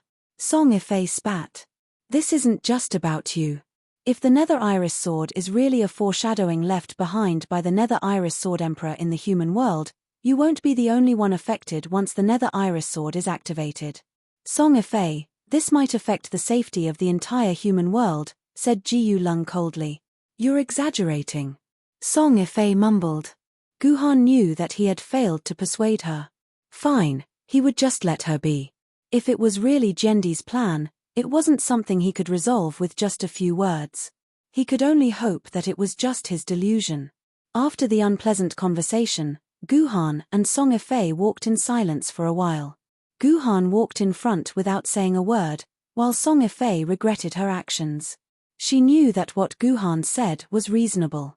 Even her master, Ju Wudao, had clearly warned her to be careful of the demonic iris sword. All she needed to do was say something along the lines of Guhan and mutter a few words. There was no need for her to start a fight with Guhan for no reason. How did you know that the demonic iris sword didn't sense my sword affinity on its own? I was the one who touched it on my own accord. Song Ifei thought to herself. Since your sword maiden hasn't been synchronized for over 300 years, I'll do the same. I don't want the gap between us to widen. Not to mention what these two people were thinking, Ji Han and Song Ifei walked all the way. When they came to a fork in the road, they found that Song Ifei was still following them. Ji Han couldn't help but feel strange, so she turned around and asked, Why are you still following me? Aren't you going home? Who's following you? Song Ifei blushed. My house is in this direction too. I know you live in Sanqing Mountain District. My house is there too. I just moved in. Oh. Guhan nodded. Indeed, the new sword-bearers were arranged to live in Sanqing Mountain District. It was possible that Song Ifei was heading in the same direction as him. You can go back first. I still have something to do. Guhan waved his hand and walked in another direction. Hey, are you going to look for your sword maiden? Song Ifei asked as she chased after Guhan. How did you know? Ji Han was startled. He had indeed lost the sword lady who was looking for him. Qing Pauper and Ji Yun had been taken by Yi Tian to who knows where to play. In less than 3 hours, they were going to gather and set off. Ji Han had to bring these 3 unlucky kids back. Fortunately, with the sword mark, Guhan could estimate where Qing Pin and Yi Tian were. He didn't have to worry about not being able to find them. My sword maiden is with your sword maiden, Song Ifei said with a red face. I met Lady Etienne on the way here. Ming Yuan seemed to know Lady Etienne, so they went to play together. What was this? Was it fate? The 2 sword bearers were together. They suddenly realized that their sword maidens were together in advance. As a result, Guhan and Song Ifei set off to look for their sword maidens. Following the sword mark's reaction, Guhan and Song Ifei arrived at the central business district of the core area. There were many people here, and it was almost crowded. Because every inch of land in the core area was worth its weight in gold, the central business district was only a few square kilometers in size. Naturally, it was very crowded. This wasn't the era before the Great Calamity where commerce was king. The more expensive a territory was, the more central business districts there were. This was an era where people lived. Everyone wanted to build residential buildings in the core area. Being able to squeeze out a small part of the central business district was already a very extravagant thing. If they weren't careful, Guhan and Song Yifei were squeezed together by the crowd. Their bodies were pressed closely together. Guhan could clearly feel two soft steamed buns on his chest. Song Yifei's breath blew on Guhan's neck, giving Guhan goosebumps. Because these were all ordinary people, even if Guhan and Song Yifei were both sword-bearers, they couldn't use brute force to do anything to these ordinary people. If this got out, it would be big news. The ordinary people in the core area weren't ordinary people either. They all had sword-bearers behind them. If they didn't handle it well, they might offend a lot of people. Most importantly, the Commission for Discipline Inspection had a strict rule that in the core area, unless they met Yuan Ku, and unless their lives were in danger, sword-bearers were not allowed to use their power. Once they used it, they would be sued by the Commission for Discipline Inspection. Therefore, the two of them were squeezed to the side of the road by the surging crowd for a while before separating. Song Yifei's face was flushed. She didn't care that her two steamed buns were pressed against Guhan's chest. What she cared about was that her lower body was being pressed against by something hot. It was an amazingly hard stick that was emitting heat. It was directly pressed against the area between Song Yifei's legs. Song Yifei wasn't an idiot who didn't know anything. Of course, she knew what that stick was. Therefore, Song Yifei felt her entire body was wet. I thought you were something special. In the end, you still fell for my beauty. Song Yifei thought proudly. It was obvious that she had been taken advantage of by Guhan, but she wasn't angry at all. Instead, she had a smug look on her face. This matter really needed to be praised. Guhan's expression didn't look right either. He didn't think that the problem with the Green Lotus Three Swords would be this serious. It was just a physical contact, and he made a fool out of himself. Song Yifei was probably furious. Of course, Guhan didn't know that Song Yifei wasn't angry at all right now. Instead, she had a smug look on her face. Chapter 342. In this world, there was a kind of love called meeting love at a corner. Of course, there was also a kind of love called Qingpin meeting Qingpin at a corner. Guhan and Song Yifei awkwardly turned a corner and saw a scene that made Guhan burn with jealousy. A bald donkey was hugging Qingpin and kissing Qingpin's little face. What was worse was that this guy was kissing and chanting Amitabha. Every time he kissed, he would say Amitabha. Guhan was about to explode. Guhan had never kissed Qingpin so many times in his life. What the F***ck, Song Yifei, who was watching from the side, was very happy. After all, this bald donkey was her sword lady. Song Yifei laughed as she watched. Guhan, it seems that our Hanya really likes your Qingpin. I've never seen Hanya like this.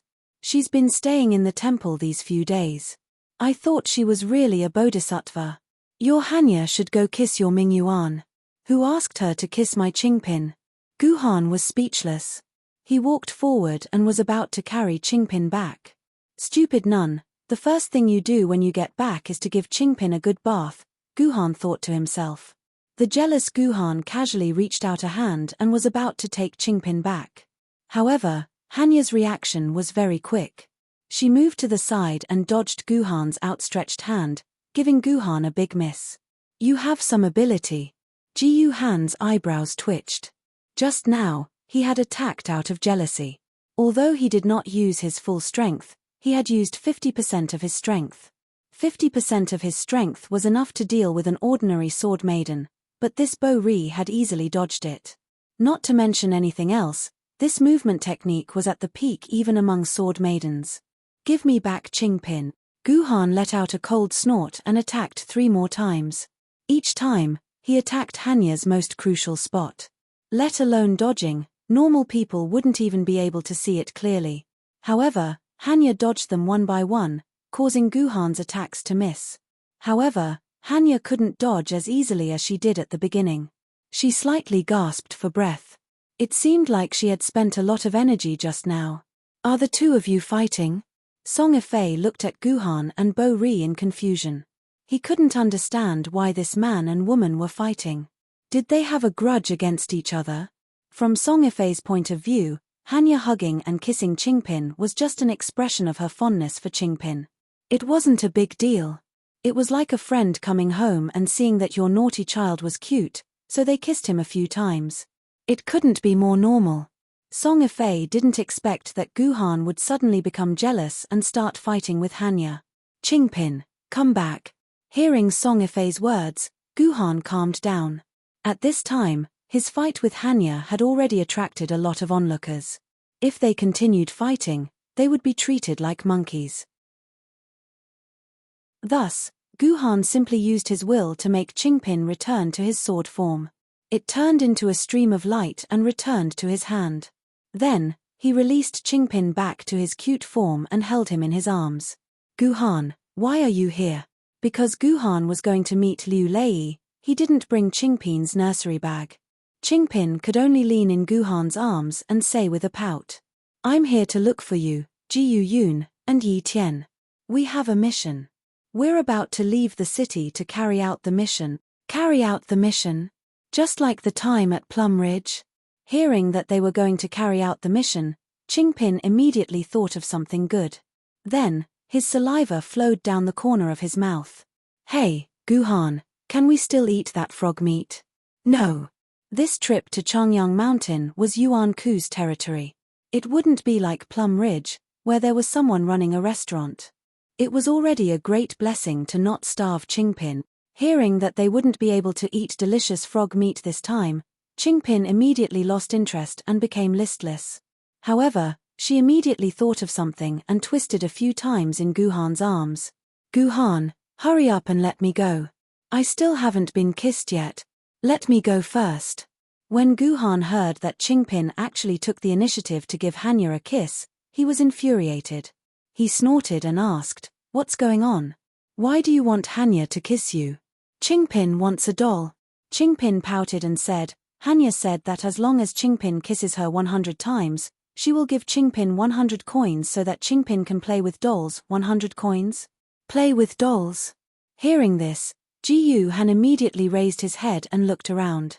Sure enough, on Jiyu Han's left, there was a shop with the words Heroes of Heaven and Earth Animation and Entertainment City, which was filled with all kinds of electronic entertainment equipment. Although virtual reality games were already perfect in the modern era, it seemed that the traditional dolls from before the apocalypse could be replaced. However, in reality, the satisfaction in reality was something that the game could never satisfy the players. Therefore, such an electronic entertainment city was still very popular after 1,000 years. Hearing that 100 coins and dolls could be played with, Guhan could roughly guess what had happened. Looking at the signboard of the electronic entertainment city, everything was clear. It seemed like Qingpin had taken a fancy to one of the dolls in the claw machine, but she didn't have any coins. Therefore, she could only use her cute face to exchange for the game coins in Hanya's hand. Qingpin, if you want to buy something in the future, just tell me. Don't bother others. Guhan hugged Qingpin in his arms. Let's go, I'll get you the doll you want. Saying this, Guhan carried Qingpin and strode into the Heaven and Earth Heroes Animation and Entertainment City. Hey! Don't we have to gather in 2 hours? Seeing Guhan run in, Song Ifei had no choice but to follow Guhan into the city. Amitabha, Buddha once said that all laws punish the heavens. Emptiness is a lolicon, lust is a lolicon. Let go of the lolicon and become a Buddha. Amitabha. This sword maiden Hanya shouted a Buddhist chant that only she could understand and also entered the entertainment city. As soon as they entered the Heaven and Earth Heroes Animation and Entertainment City, Guhan saw Yi Tian. She was riding a hoverbike and speeding on the virtual road. However, Yi Tian's gaming device seemed to be for 2 people. Beside Yi Tian, there was a girl in black who was also racing. It seemed like the 2 of them were competing. Forget it, Guhan decided to help Qingpin get her doll first. Hearing that Guhan was going to help her with the doll, Qingpin was very excited. She waved her little hands and guided Guhan to a claw machine. Guhan, look, doesn't this doll look like you? The dolls in this claw machine were all cute, anthropomorphic dolls. Guhan took a look at the claw machine's description. It turned out that the dolls in this claw machine were all cute Jendi dolls made in the past Jendi's appearance. Yes, it must be said that these dolls were all genuine dolls that had been authorized by the Sword Committee. They were definitely not those shoddily made pirated dolls. Buying dolls and holding dolls meant that one had to hold the genuine dolls.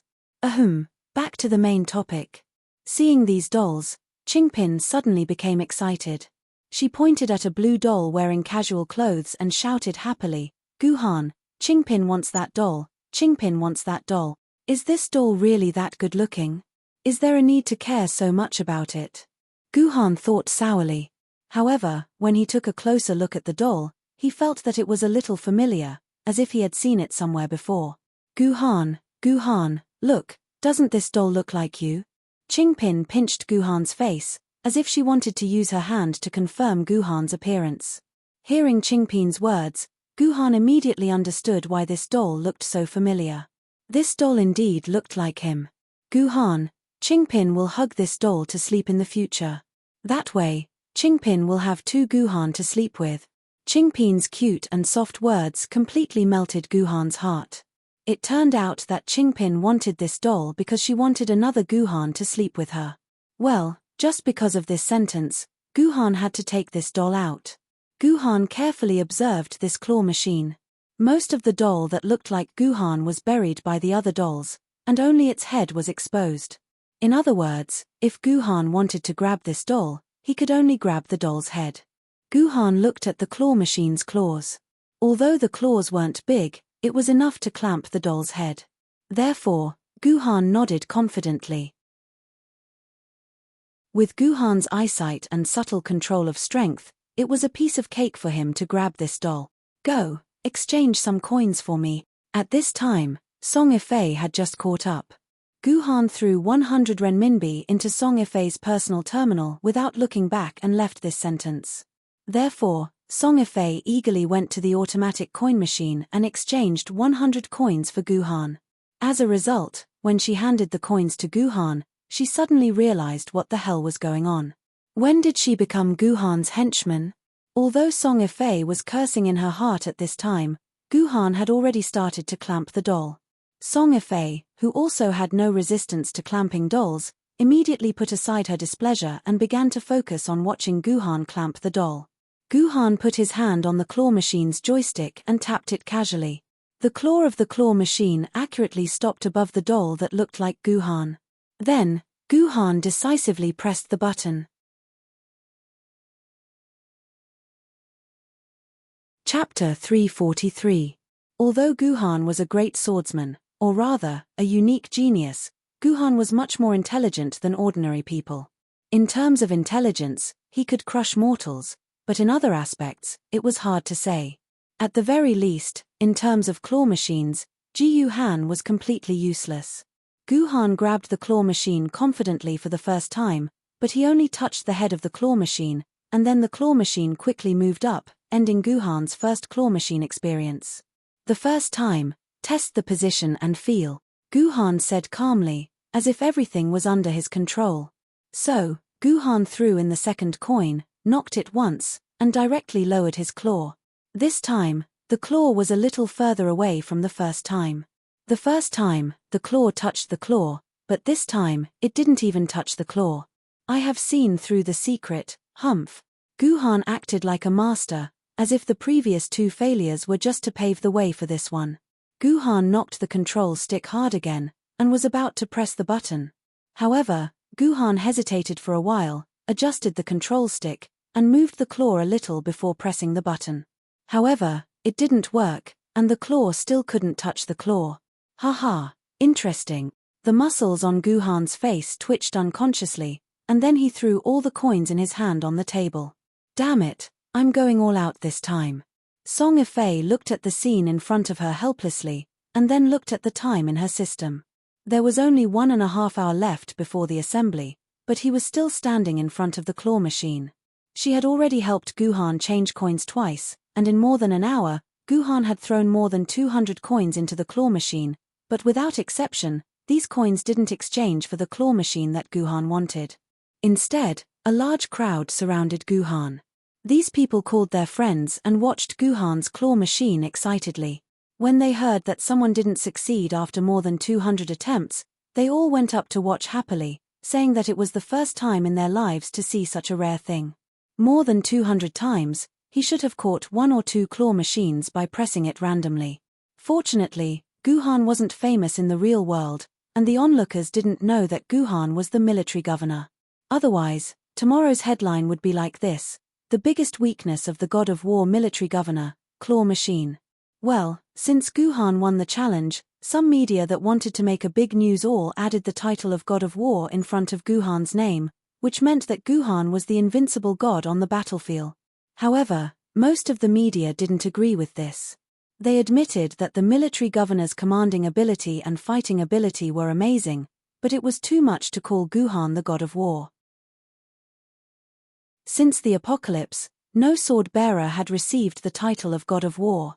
The Sword Committee had strict restrictions on the evaluation of sword-bearers, and titles such as god, ancestor, and saint were strictly restricted.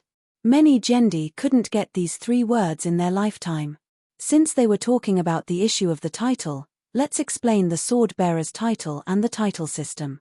When a sword wielder became a famed sword wielder, they had the right to request a title from the Sword Committee, which was a combination of XX plus sword names. For example, the Heaven-Shrouding Sword Empress title, Heaven-Shrouding Sword, was a title she had requested from the Sword Committee after becoming a famed sword wielder. At famed sword level, the sword-bearer could have a title or not.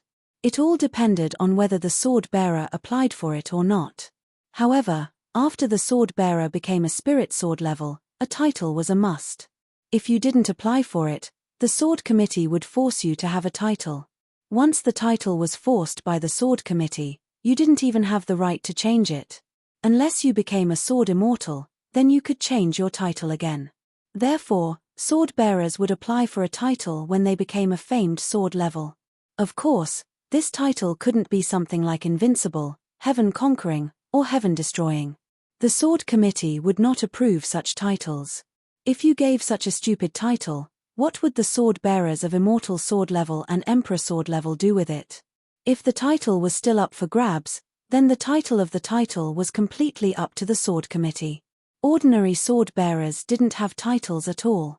Only those who had contributed to human society could be given titles. So far, there were less than 200 humans who had their own titles. It could be said that they were as rare as phoenix feathers and Chilean horns. The title was equivalent to the highest honor among humans. Humans with titles could enter the ancestral temple of the human race and enjoy the worship of millions of humans. There was once a person who said, "Life is what I want, and titles are what I want. If I can't have both, I'll give up my life for titles." From this, you can roughly see how awesome an honorific title is. Although there were only over 200 titles so far, these 200 titles were also divided into different levels. A title was made up of 2 words. The second word directly represented the title's level.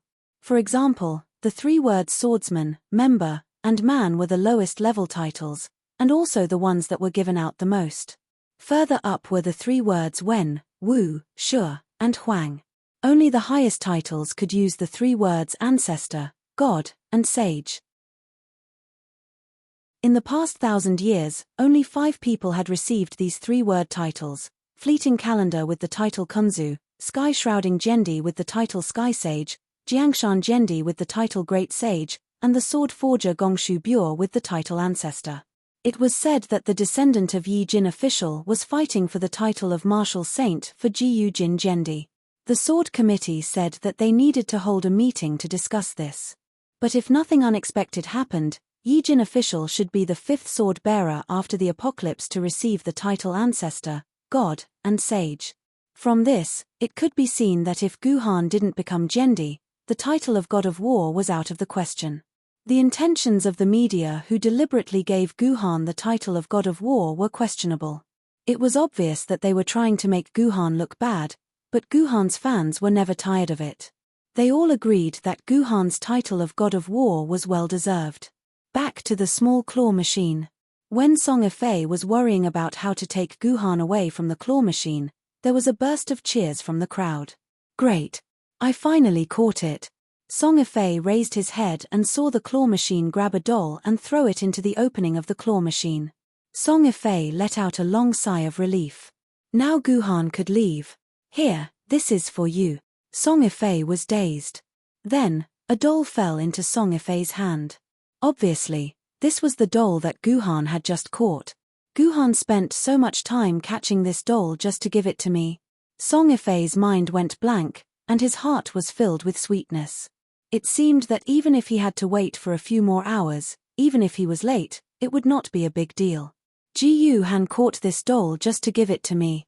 Should I take the initiative to kiss him back? Damn it, should I be more reserved?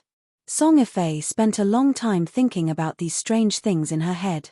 Suddenly, she realized that the claw machine was still working, and the claw kept grabbing the dolls.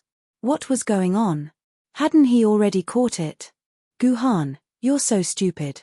It took you so much effort to catch a doll, but you still made a mistake. Guhan, you're so stupid. Ching Pin shouted. Song Yifei's face turned purple, and she was on the verge of losing her temper. She realized that Guhan had caught a doll that he didn't want before giving it to her. Song Yifei didn't care anymore. He pushed the crowd away and walked straight to Ji Han's side. Ji Han, are you done yet? If you don't leave now, I'll complain to your master. Song Yifei said fiercely. Ji Han, are you done? If you don't leave now, I'll complain to your master. Sigh, Song Yifei is so sad. The only way to threaten Ji Han is to complain to Liu Lei. No matter how I look at it, he is like the beautiful class monitor in high school who hates the male protagonist for not living up to her expectations. Yes, that's the setting. Did I fail after all? Guhan happened to throw the last coin into the claw machine. Of course, he still got nothing this time. So, do you still want me to change 100 coins for you? Song Yifei sneered. She had made up her mind that if Guhan asked her to change coins, she would directly reject Guhan and piss him off. Song Yifei was too kind. If it was someone else, she would have slapped Guhan in the face. No, I can't use this stupid method anymore. There's less than an hour left. Guhan shook his head. Song Yifei was even more annoyed now. Guhan didn't even have the chance to reject her. So what are you going to do? Smash this claw machine? Song Yifei said angrily. You're so smart. Guhan nodded. What the hell? Are you really going to smash the claw machine? Before Song Yifei could react, Ji Han grabbed the poor man's neck and slashed at the glass of the claw machine. Then, the entire glass shattered into pieces like an explosion. Song Yifei's eyes were filled with disbelief as he looked at the claw machine. So cool. With this strike, Ji Han's entire body instantly relaxed. What he wanted was this feeling. Chapter 344. The boss of the entertainment center looked at the claw machine in front of him with a pained heart. It was such a good claw machine, yet the glass was smashed just like that.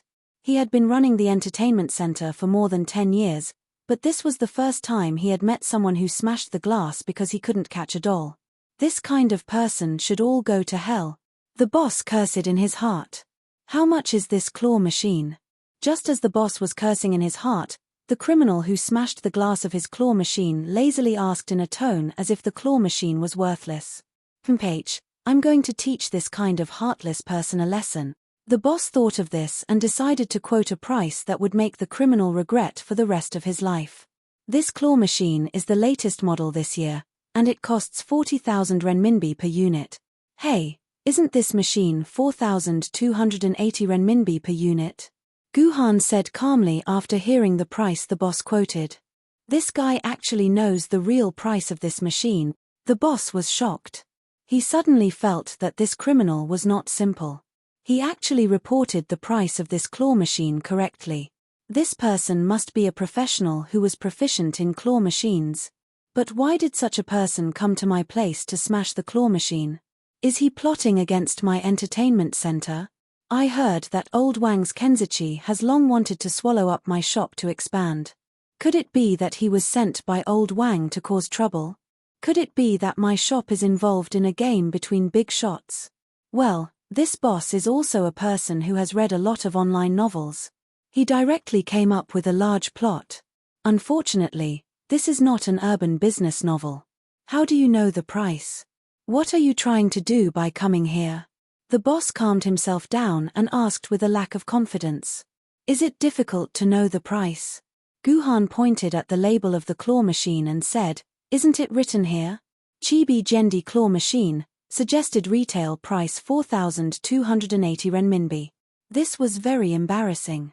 The boss secretly decided that he would never buy claw machines produced by that factory again. 8,000 renminbi. The boss snorted, You smashed my claw machine, so the dolls inside are useless. You have to compensate me along with the dolls. Otherwise, I will report you to the Commission for Discipline Inspection. Even if you are a swordsman, you can't damage private property on the street. The shop owner had a good plan. The claw machine could continue to be used as long as there was a piece of glass left. The repair fee would only be 1,000 yuan, and the remaining 7,000 yuan would be his net profit. His profits over the past few days were only 7,000 yuan. Although he knew that the boss was scamming him, Ji Han did not refute anything. Instead, he took the initiative to transfer 8,000 yuan to the boss's account. Ji Han, who had regained his composure, naturally knew that there was not much time left. He really did not have time to delay here. Qingpin, these dolls are all yours. Go and keep them, Guhan said to Qingpin with a smile. Qingpin immediately cheered and jumped into the claw machine. He first took the doll that looked like Guhan, then quickly threw the rest of the dolls into Guhan's hands. Then, Guhan threw them into his dimensional pocket. Hey, this is Jia Tian Jendi's doll. Guhan felt that one of the dolls that Qingpin passed to him was very familiar. It looked like a chibi version of Yi Qing. Guhan took the doll in front of him and observed it carefully. The logo on the doll said chibi version of Shong Huang Haotian Jendi, His Majesty Chen Danqing, AD 2929 AD 3008. This doll was Haotian Jendi, who was dressed like a handsome male knight in an antique style. This Haotian Jendi, who was already in his 70s or 80s, was quite handsome when he was young. Wait. At this moment, cold sweat appeared on Guhan's forehead. He quickly picked up the other dolls and looked at the logo on them.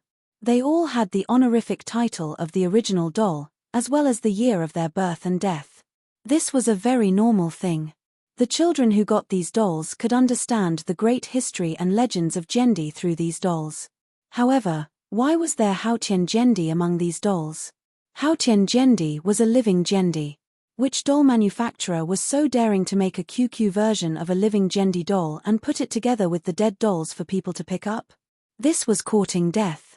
This was a crime of great disrespect to the Sword Emperor. More importantly, Haotian Jendi would still be alive tomorrow, but the label on the doll included his birth and death years. 2939 to 3008. This year would be the year 3007. Qingpin, let me see the doll in your hand. At this time, Qingpin had already swept away all the dolls in the claw machine. All the dolls had been put into Guhan's dimensional pocket. Only her favorite doll that looked like Guhan was left in her hand. Originally, Guhan thought that it was because of the cartoonish version of Yuan Ku that a certain Jendi looked similar to her. However, when she saw the doll that even had the date of Haotian Jendi's death marked, Guhan immediately became very interested and curious about this doll that looked like her. Could it be that this doll? Guhan took the doll that Qingpin handed over to him and carefully observed its appearance. He hadn't noticed it before, but now that he had a closer look, it was very similar. It was as if he had been carved out of the same mold as her. Moreover, there was an identical set of clothes that this doll was wearing in Guhan's wardrobe. Guhan immediately found the label of this doll. Different from the other labels that were full of information about Jendi, this doll's label was empty except for a yellow P.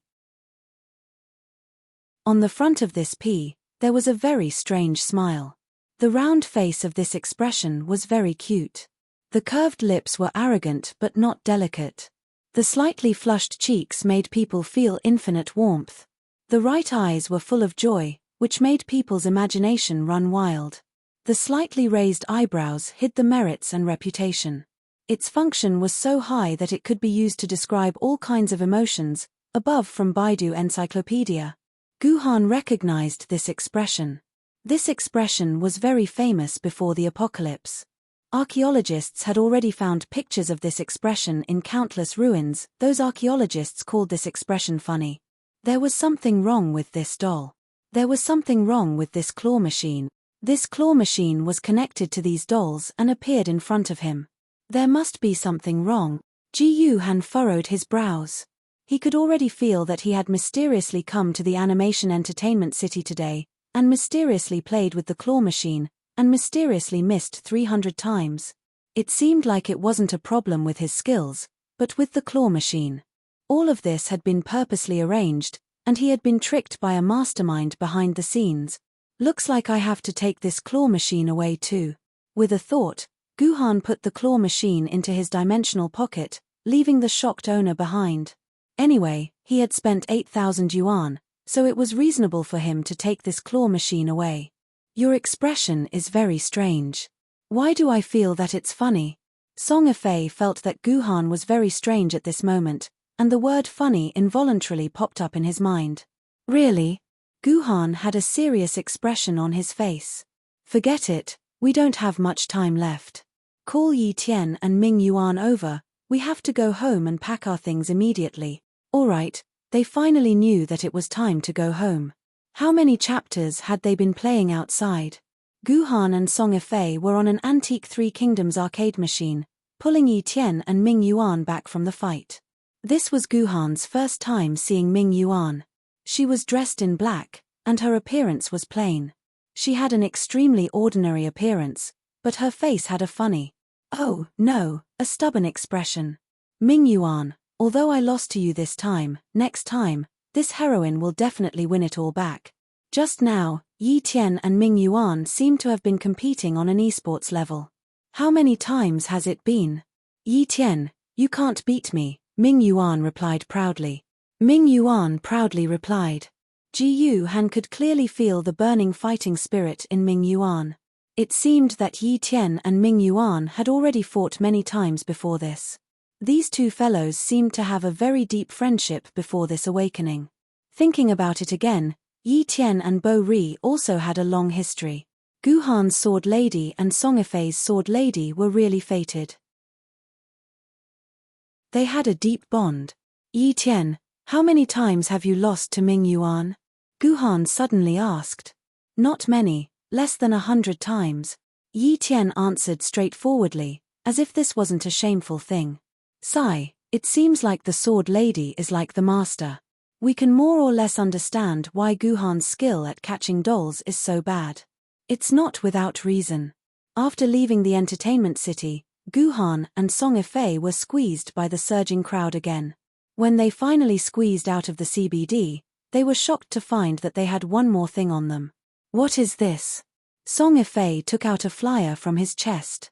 This should have been placed on his chest by someone when they were being squeezed by the crowd. I have one here too. Guhan was also stuffed with a flyer. When he opened it, he saw that it was a promotional poster for a concert. Oh my god! Muse is holding a concert in Yuzhang City? Song Fei was so excited that he covered his mouth. Tears were about to flow out. At this moment, Song Fei was like a standard idol chef. What is Muse? Are they very famous? Guhan only cared about things related to strength. As for things like idols, Guhan had no interest in them at all. Muse is the greatest idol group of mankind. They are all idols made up of ancient sword-bearers. They were originally a group of nameless sword-bearers, but one day, on the way home, Guhan was brainwashed by Song Fei with the story of Muse. It was as if he had entered a cult.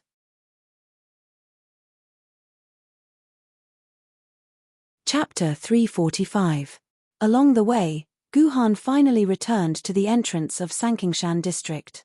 He thought that he could separate from Song Fei now, but the two of them lived in the same building. Which floor do you live on?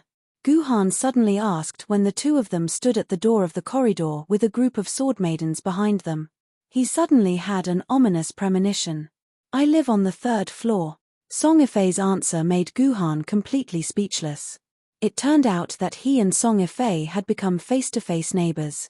He really couldn't understand how they could be assigned to the same floor of the same house when he and Song Ifei became swordbearers 1 or 2 weeks apart. Guhan didn't know that all the rooms in Sankingshan district were randomly assigned by the system. They were not arranged in order. So, Guhan and Song Ifei were really fated. They finally returned home. At this time, there were less than 50 minutes before the gathering.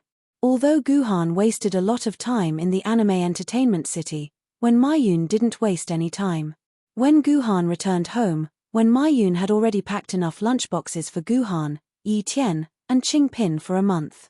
Wen Maiyun filled 3 new large plastic buckets with cooked rice, the kind that was 1 meter high and about half a meter in diameter.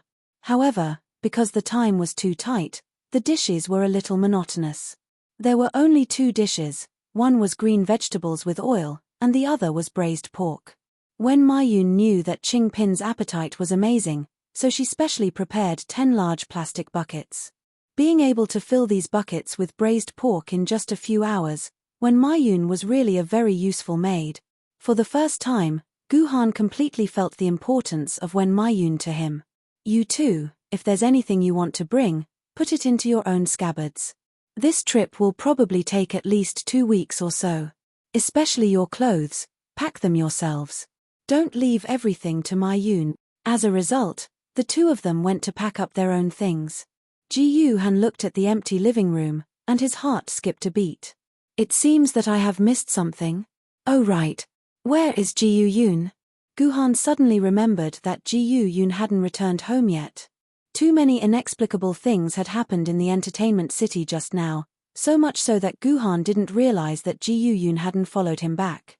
Yi Tian, where's Ji Yun? Guhan immediately ran to Yi Tian's bedroom door and directly pushed it open, then closed it with a bang.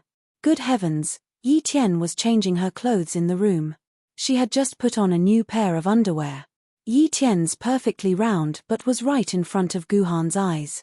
Her legs were slightly separated, and the dark forest between her thighs rippled. That place was so mysterious and so desirable. Gulp.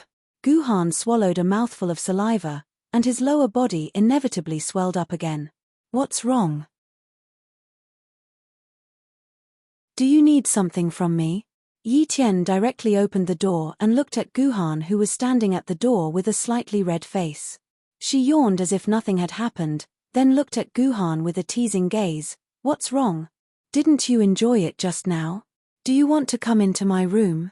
I'll let you take a closer look. You can also touch it. Guhan would only enter Yi Tian's room if he fell on his head. Moreover, now was not the time to think about these things. Before leaving, he had to find Ji Yun and hand her over to Wen Maiyun to take care of. I'm sorry about what happened just now, but I'm very anxious now. Ji Yun went out with you. Where is she now? Guhan asked anxiously. Isn't Ji Yun also in that entertainment city? Yi Tian patted her head. Oh no, this heroine was so focused on the competition with Ming Yuan that I actually didn't notice where Ji Yun ran off to. It's not your fault, I was too careless. Guhan sighed and told Yi Tian to look for Song Ifei later. After asking her to help him carry all his luggage and bento with his dimensional pocket, he immediately rushed out of the room to look for Ji Yun. 20 minutes later, Guhan once again returned to the Heroes of Heaven and Earth Entertainment City. Guhan walked around the entire entertainment city, but did not find any trace of Ji Yun. It seemed that Ji Yun was no longer in the entertainment city. Guhan was never worried that Qingpin would get lost, because there was a sword mark between Qingpin and Guhan. Guhan could easily sense Qingpin's location through the sword mark. As long as he followed the sword mark, he would be able to find Qingpin, just like the first time he met Ji Yun. But Ji Yun was different. Ji Yun was just an ordinary human. There was no such thing as a sword mark between Guhan and Ji Yun, so Guhan could only use the most primitive method to search for his sister. Therefore, Guhan went straight to the front desk of the entertainment city, found the boss who was browsing the web in front of the computer, and asked to check the video of the entertainment city in the past few hours. Who are you? Why should I show it to you? The boss replied to Guhan with a face full of displeasure. He did not seem to recognize Guhan, at least he had forgotten that he had just earned a whole 8,000 yuan from Guhan as compensation. My sister has gone missing in your entertainment city. I have to find her now. Otherwise, you'll have to bear the wrath of a sword wielder of the artifact sword rank, Guhan said coldly. His tone was so cold that the boss couldn't help but shrink his neck. He immediately agreed to Guhan's request to check the video. If something really happened to the sword wielder's sister in his store, then even if the sword wielder tore down his store, the discipline committee probably wouldn't do anything to the sword wielder. The unlucky one would be the boss. Therefore, the boss immediately pulled up the video of the past few hours. Very quickly, Guhan found the video of Qing Pin and the others entering the entertainment city. At this time, Jiyu Yun was indeed following Qing Pin and the others.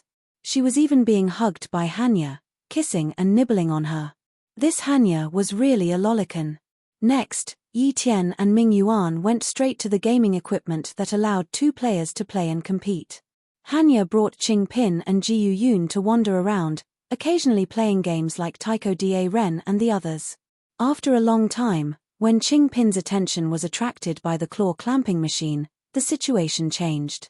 Jiyu Yun seemed to want to go to the toilet, so she left Hanya and ran into the toilet. At this time, Hanya and Qing Pin's attention was completely attracted by the claw clamping machine, so the three of them separated. A few minutes later, Jiyu Yun came out of the toilet, but she didn't go back to find Qing Pin and Hanya. Instead, she looked around in confusion, especially at the entrance, and immediately rushed out of the door. Just like that, the camera lost track of Jiyu Yun. Without saying anything, Guhan immediately asked the boss to pull up the video of the entertainment city's entrance. He saw Jiyu Yun hugging the thigh of a black-haired twin-tailed girl wearing sunglasses and a mask. He didn't know what they were talking about, but she looked very excited. The girl who was being hugged by Jiyu Yun looked very helpless. The other two girls beside her, also wearing sunglasses and masks, were desperately trying to say something to Jiyu Yun, but Jiyu Yun just wouldn't let go of her thigh. The three girls and Jiyu Yun entangled for a while, and after attracting a lot of attention, they seemed to have no choice but to compromise. The four of them said something and left the location of the camera. Throughout the whole process, Jiyu Yun didn't let go of the twin-tailed girl's thigh. Yes, she hugged a good thigh. Let's go. Guhan looked at the time. There were less than 20 minutes left before the final gathering. He had to find Jiyu Yun quickly and bring her back. Therefore, Jiyu Han left the heroes of Heaven and Earth Entertainment City without saying goodbye, leaving the bewildered boss alone to stare at the video Jiyu Han had just played. He muttered to himself as he watched. Strange, this claw clamping machine. Did I have such a claw clamping machine in my store? The boss was looking at the video of Qing Pin and Hanya talking around the claw clamping machine. He didn't remember having such a claw clamping machine in his store at all. After coming out of the Heroes Entertainment City, Guhan immediately grabbed the extension of the building's wall and jumped to the second floor of the building. With such a huge flow of people, it was impossible to see clearly on the ground. He could only find traces of Jiyu Yun from a high place. Especially the three girls who left with Jiyu Yun. Whether it was their hairstyle or clothes, they were very distinctive. In particular, their sunglasses and masks were even more conspicuous. They were the easiest people to find in the crowd. At this time, Jiyu Yun had already left the entrance of the entertainment city for more than 50 minutes. Obviously, these people should have gone far away. It was impossible for them to still stay nearby. Guhan was like Spider-Man, jumping around the second floor of various buildings. Many of the places where he landed were several meters or even about 10 meters apart. Some places where he landed could only fit half a foot, but Guhan still passed through as if there was nothing there, attracting the attention of the crowd on the road. Some even took out their personal terminals and began to record. Guhan walked almost the entire commercial street, but he didn't find any trace of the three girls in sunglasses at all. Don't doubt Guhan's eyesight. If Guhan said no, then no. Could it be that they have already left the CBD? Guhan lowered his head and pondered. If they had really left the CBD, then it would be troublesome. The core area was so big. It would be impossible to find them without spending a few hours. If they took Jiu Yun to their homes, then it would be even more impossible to find them. He could only ask the police for help. But with the efficiency of the police, it would be impossible to find Jiu Yun today. You have a communication from Tomono Kakaze. Would you like to connect? Suddenly, such a prompt came from Guhan's personal terminal. It was Tomono Kakaze, the highest artificial intelligence. Mr. Guhan, are you performing acrobatics? On the other end of the communication, Tomono Kakaze said with a smile, there are already no less than 10 videos that have been uploaded to the video website. If I didn't give you an artificial top to increase the popularity of these videos, Nina-chan, I was planning to look for you. Guhan sighed. Can you do me a favor?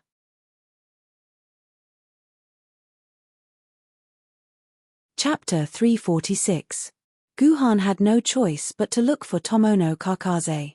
If there was anyone in the world who knew everyone's whereabouts like the back of her hand, it would only be Tomono Kakaze, the artificial intelligence. As the server terminal that managed all personal terminals, if Tomono Kakaze wanted to find someone in the city, as long as the person's personal terminal was still on him, he would not be able to escape Tomono Kakaze's eyes. So you're jumping from building to find your sister, Tomono Kakaze suddenly realized. However, after listening to Guhan's request, Tomono Kakaze felt a little awkward. Strange, according to the information, isn't your sister dead? Why is she still alive?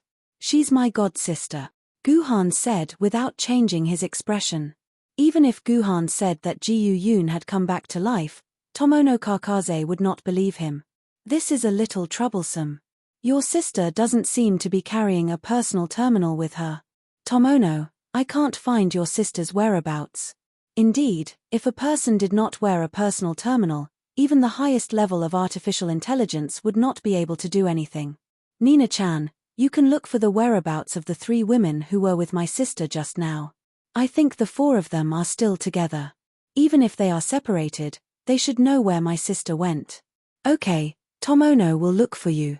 Tomono Kakaze answered very quickly. A few seconds later, Tomono Kakaze once again replied to Guhan helplessly, the personal terminals of those 3 girls are all SS-level confidential terminals. If I want to look for their whereabouts, I will definitely be discovered by the humans who are monitoring me. I'm sorry, Tomono has no legitimate reason to explain to them why I want to look for their whereabouts. I see. Guhan could understand Tomono Kakaze. Tomono Kakaze, who was monitored by humans as a time bomb that could explode at any time, needed a legitimate reason to do anything. Otherwise, Tomono Kakaze would get into a lot of trouble. Tomono Kakaze did not need to take such a risk at all. Then, can you look at the surveillance videos of all the surveillance cameras around here? Guhan thought for a while and made a new suggestion. If you can't look at their location directly, then you can look at the surveillance cameras and find out where they last disappeared. That way, you can find them. That's not a problem. I can look at hundreds of thousands of surveillance videos every day. I don't think it will attract the attention of those white snakes. The white snakes that Tomono Kakaze mentioned were naturally the scientists in white coats who were responsible for monitoring her. From this title, it could be seen that Tomono Kakaze did not have a good impression of these scientists at all. Unlike Guhan, who had to use his eyes to look at the videos frame by frame, the highest-level artificial intelligence could look through thousands of videos at the same time. Soon, Tomono Kakaze found clues about Jiu Yun and the 3 girls. Hey, they're right under your feet. Tomono Kakaze said cheerfully, they're drinking coffee in a cafe under your feet.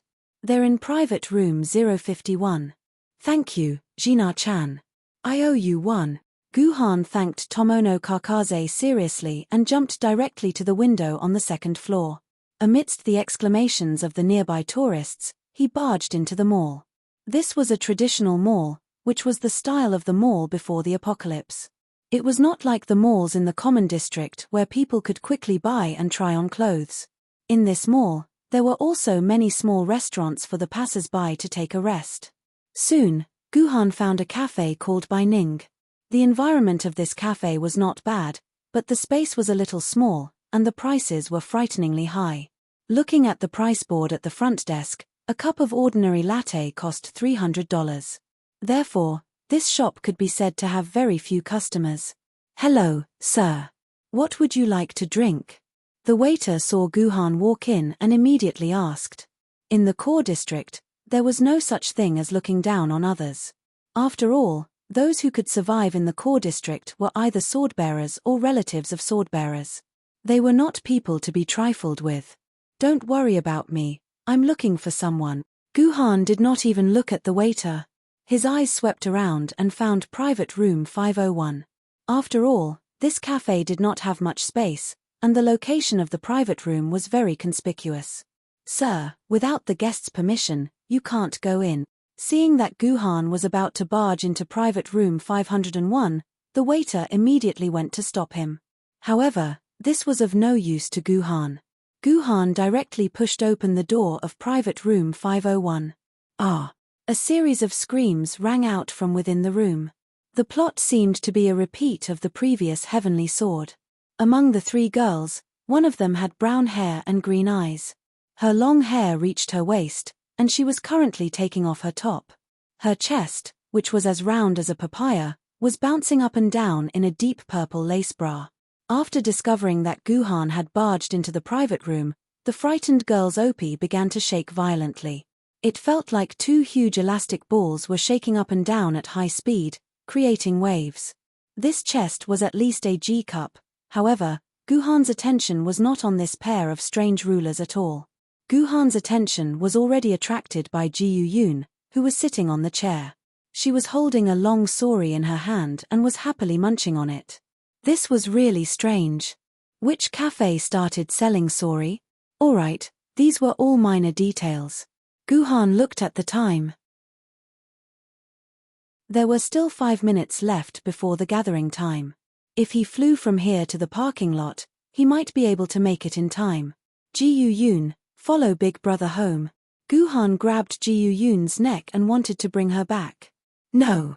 No. Ji-Yu-Yoon still has things to do. Ji-Yu-Yoon doesn't want to go home now. Ji-Yu-Yoon waved her arms and legs, trying to break free from Guhan. Of course, with Ji-Yu-Yoon's strength, this was impossible. Ji-Yu-Yoon, who was grabbed by the neck, was like a cat that had completely lost its ability to move, just like Ching-Pin. "Stop. You can't take this child away." Seeing Ji-Yu-Yoon's struggle, a strong girl with long blue and black hair who was sitting next to Ji-Yu-Yoon stood up and grabbed Guhan's wrist. He did not expect this girl to be so strong. She grabbed Guhan's wrist so hard that it hurt. This kind of strength was no less than the strength of a sword wielder. "I'm her brother. Why can't I take my sister away?" Guhan glared at the girl. "If I wasn't in a hurry, I would still pursue the crime of child trafficking." "We're child trafficking? She's the one who has been pestering us." Among the three girls, the last girl with yellow hair stood up angrily. "It's your sister who has been pestering Sister She and won't let go. She even spilled coffee all over Sister She's body. If you're really this girl's brother, then please compensate us for our material and mental damages." Hearing this girl's words, Guhan's face twitched. No wonder he saw this G-cup girl changing her clothes as soon as he came in. It was his sister who spilled coffee on her. "I'll compensate you." Guhan decided to solve this problem with money, just like he did in the anime city. "Is 10,000 renminbi enough to compensate you?" "Are you kidding me? Big Sister She's clothes are from the Xiaomi brand." The yellow-haired girl said with a face full of contempt. The Xiaomi brand clothes were not something that could be bought with just 10 or 20,000 RMB. It cost more than 100,000 RMB per piece. However, less than 10 pieces were sold every time they went on sale. Within a few minutes, they were all sold out on the official website. The clothes that her big sister She was wearing were bought at a high price from a scalper. She really could not understand why those scalpers always had an endless supply of Xiaomi clothes. The girl with yellow hair wanted to say something, but she was stopped by Sister She, who had put on the clothes again and hid the G-cup behemoth again. "There's nothing wrong with this clothes. You can wear it after washing it. There's no need for them to compensate us." Sister She spoke very calmly, but her face was indeed flushed. She remembered that her treasure, which had never been seen by a man, had been seen halfway by an inexplicable man today. This sister she could not help but feel hot all over. She was so unlucky. Even if he went swimming, he would wear a one-piece swimsuit. Sir, I don't need you to compensate us with anything, but you must prove that this child is your sister. Otherwise, we won't let you take this child away. This G-cup girl looked like a good person. Although such an expensive dress was dirtied, her first concern was the safety of the child and the true identity of Guhan. She was a responsible and good child. In the face of such a girl, Guhan was embarrassed to use force. He looked at the time again. At this time, there were less than 3 minutes before the gathering. It seemed that he would be late. Ask her yourself if I am her brother. Guhan lifted Ji-Yun from his hand and let her answer this question herself. Yes, he is my Guhan, the biological kind. Ji-Yun replied miserably. Okay, can we go now? Guhan carried Ji-Yun back into his arms and then raised his wrist that was grabbed by the blue-black girl. Please let go of your hand. After all, men and women should not touch each other. Rascal, the 3 girls had this word in their hearts at the same time. But after they looked at each other, they helplessly let go of Guhan. Since this child had admitted it, they could not stop Guhan from taking Ji-Yun away. After all, since they were entangled by Ji-Yun, they were very troubled. They were about to send her to the police station and let the police find this girl's relatives. Unexpectedly, her brother came looking for her. Wait, brother, Ji-Yun still has something to do. Can you let Ji-Yun finish it? Have you forgotten? You said before that you would treat Ji-Yun well for the rest of your life. You would never bully your baby sister. Ji-Yun cried. Hearing Ji-Yun say this, Guhan had no choice but to stop. Guhan did say this before. That was a week before the invasion. Guhan had promised his sister that he wanted to buy a doll but did not have the money. What else do you have to do? Guhan sighed. Since he was already late, it did not matter if he was a little late. It's with her. Ji-Yun suddenly turned her head and pointed at the dumbfounded sister she. On her leg, there is something that belongs to Ji-Yun. That thing is very important to Ji-Yun. Ji-Yun must get it. On her leg. Guhan looked down. This sister she's leg was wrapped in a pair of sexy black stockings and a pair of gorgeous black boots. If there was a place on her leg that could hide something, it could only be hidden in her boots. Ding dong, you have a message. Please check it. At this moment, a message from Song Efei was sent to Guhan's personal terminal. There were only 10 words in the message. Spiritual sword is very angry. The consequences are very serious. There's no other way. I can't waste any more time. Guhan sighed and put Ji-Yun on a coffee table. Then, he sprinted forward and directly hugged Sister Shi's waist before the 3 women could react. Then, one hand went in between Sister Shi's thighs and directly hugged her plump chest. His palm moved down along Sister Shi's chest. Because of the smooth stockings, Ji-Yuhan's hand was like a swimming fish, caressing all the way to Sister Shi's beautiful legs without any obstruction. Finally, his palm went deep into her boots and pulled out a dagger with a cold glint. It's this. This is what Ji-Yun wants. Seeing Guhan pull out the dagger, Ji-Yun clapped her hands happily. It's not a good thing for a girl to carry a dagger with her. I'll buy this dagger. I'll transfer the cost to you later. Goodbye. With that, Guhan left with Ji-Yun like a gust of wind. From the moment Ji-Yuhan put down Ji-Yun, to the moment he picked up Sister Shi's body, to the moment he played with Sister Shi's beautiful leg, to the moment he took the dagger from her boot, the entire process took less than 10 seconds. It was only after Guhan left that the 3 confused girls finally reacted. Little bird, hi Wei, have I been molested? Sister she asked as if she was still dreaming. Yes. The 2 of them answered in unison. You're tuning in to the Celestial War YouTube channel. Don't forget to subscribe and join us on this journey to catch the most captivating stories.